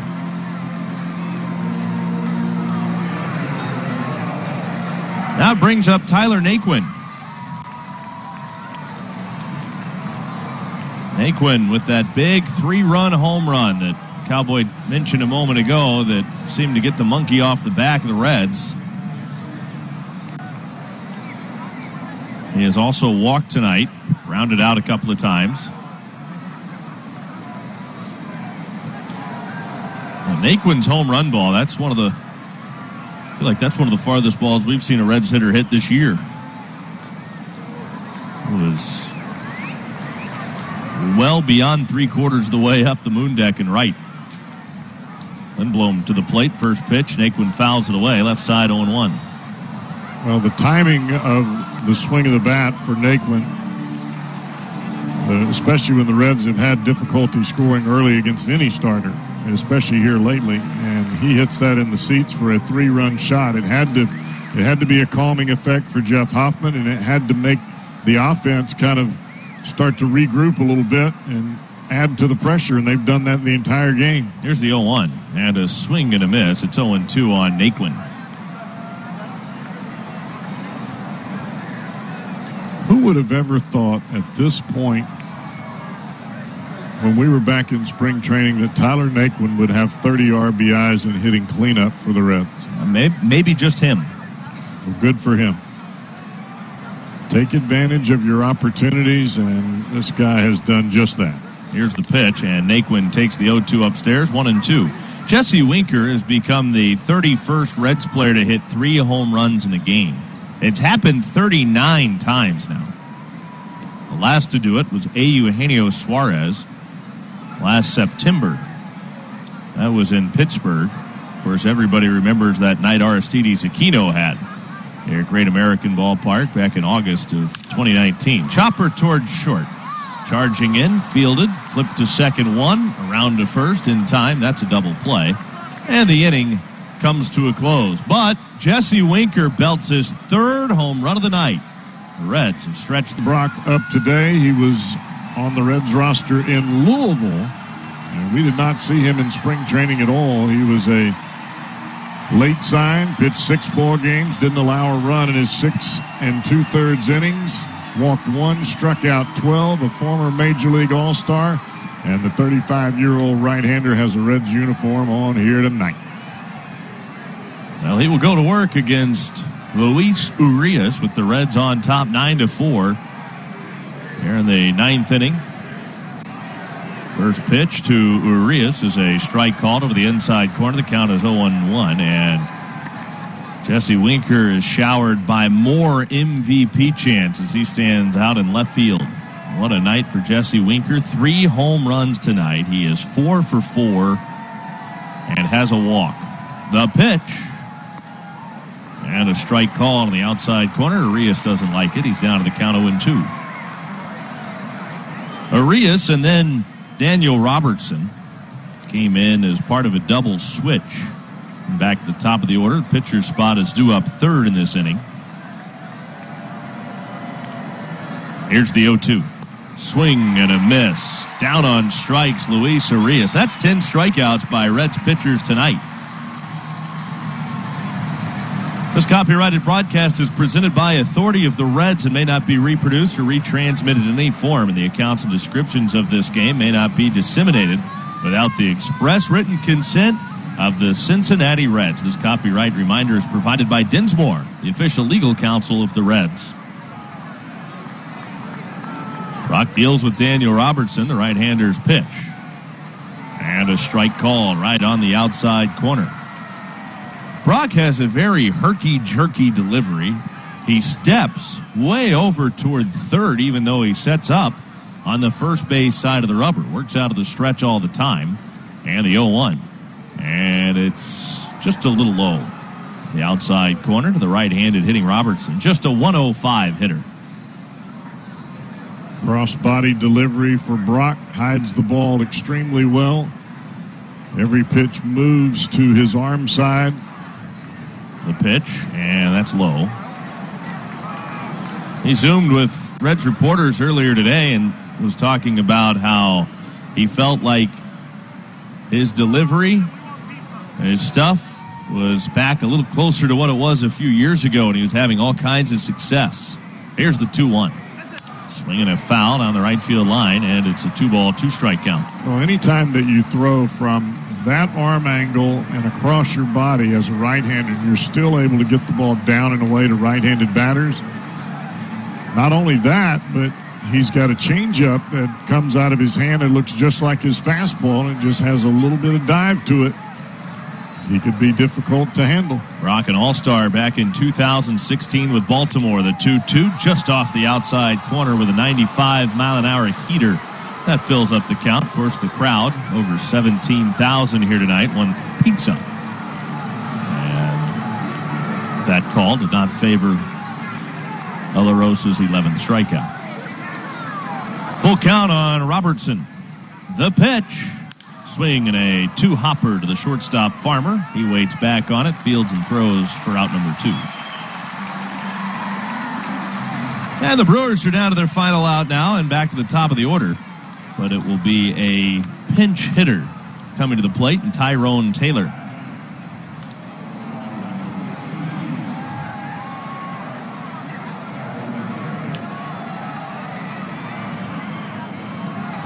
Tyrone Taylor comes to the plate. His average sitting at 206 on the season.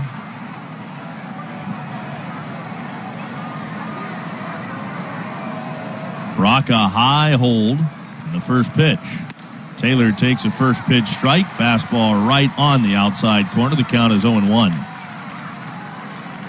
Taylor has certainly been a struggling batter. Hitless in his last 6 games. It's an 0 for 16 that he's working on right now. The 0-1. Taylor takes over but low in the dirt with an off-speed pitch.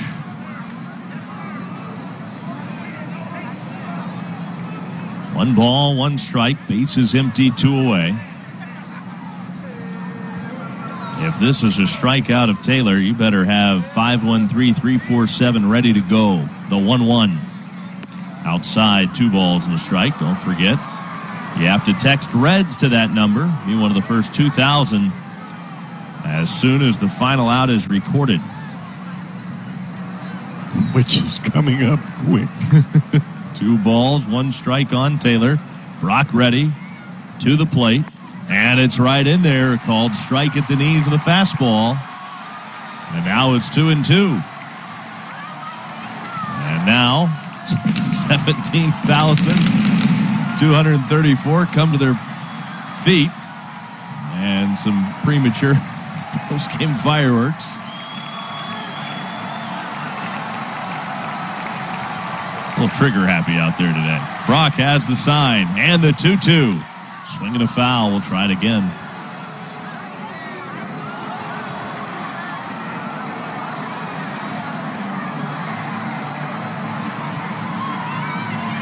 Taylor continues to battle. Reds are up 9-4, 9th inning. Reds trying to snap the 4-game losing streak. Taylor back in the box, drags the bat head across the plate. Brock with the sign, hold tie, the 2-2 pitch. Check swing, did he go? No, says first base umpire and crew chief Ron Kolpa.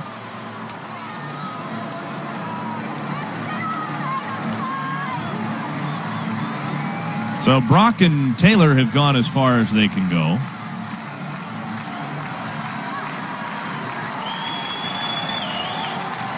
Now the payoff pitch. Swinging a foul, and Taylor put a good swing on it, fouled it straight back into the net. That was a good pitch from Brock. High heater over the inside corner. That's like holding that last slice of pizza right at the edge of your tongue.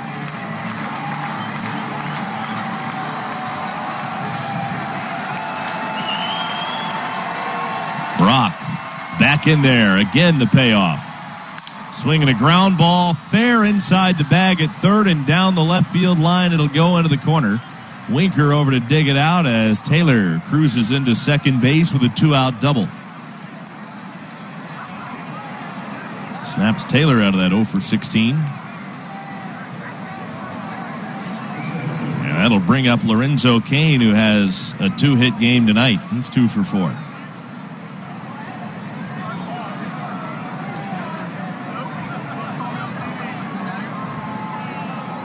A little bit of an overthrow there by Brock with all the adrenaline going. Your first time out with the Reds, the crowd kind of getting a little into it. Now you got to go back and make some pitches. Needs to regroup here with Cain up. The pitch. And Cain swings through a high heater for strike 1.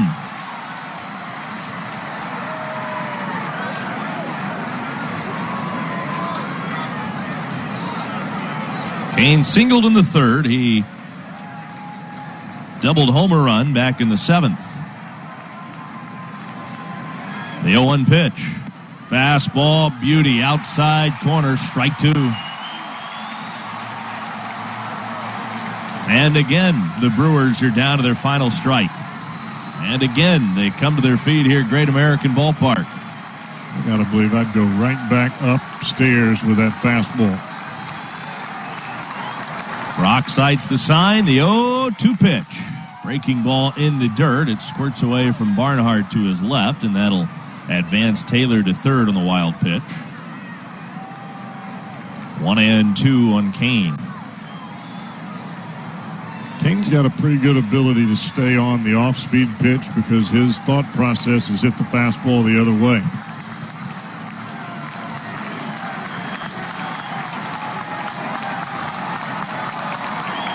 Barnhart hangs the sign. Brock ready. And the 1-2 pitch. Swing and a line drive foul over by the tarp down the right field line. 1-2 and holding here on Lorenzo Cain. And that ball was elevated, but Cain was able to shorten his swing and get the barrel to it. Tardy, but still got the barrel to the baseball. Fought it off. He stays alive. Still 1-2. Again the pitch. Swing and a miss. He struck him out. An off-speed pitch down and in. And Cain swings right through it, and that's strikeout number 11 for Reds pitchers, which means free pizza for you. First 2,000 fans to text Reds to 513-347 will receive a code for a free small one-top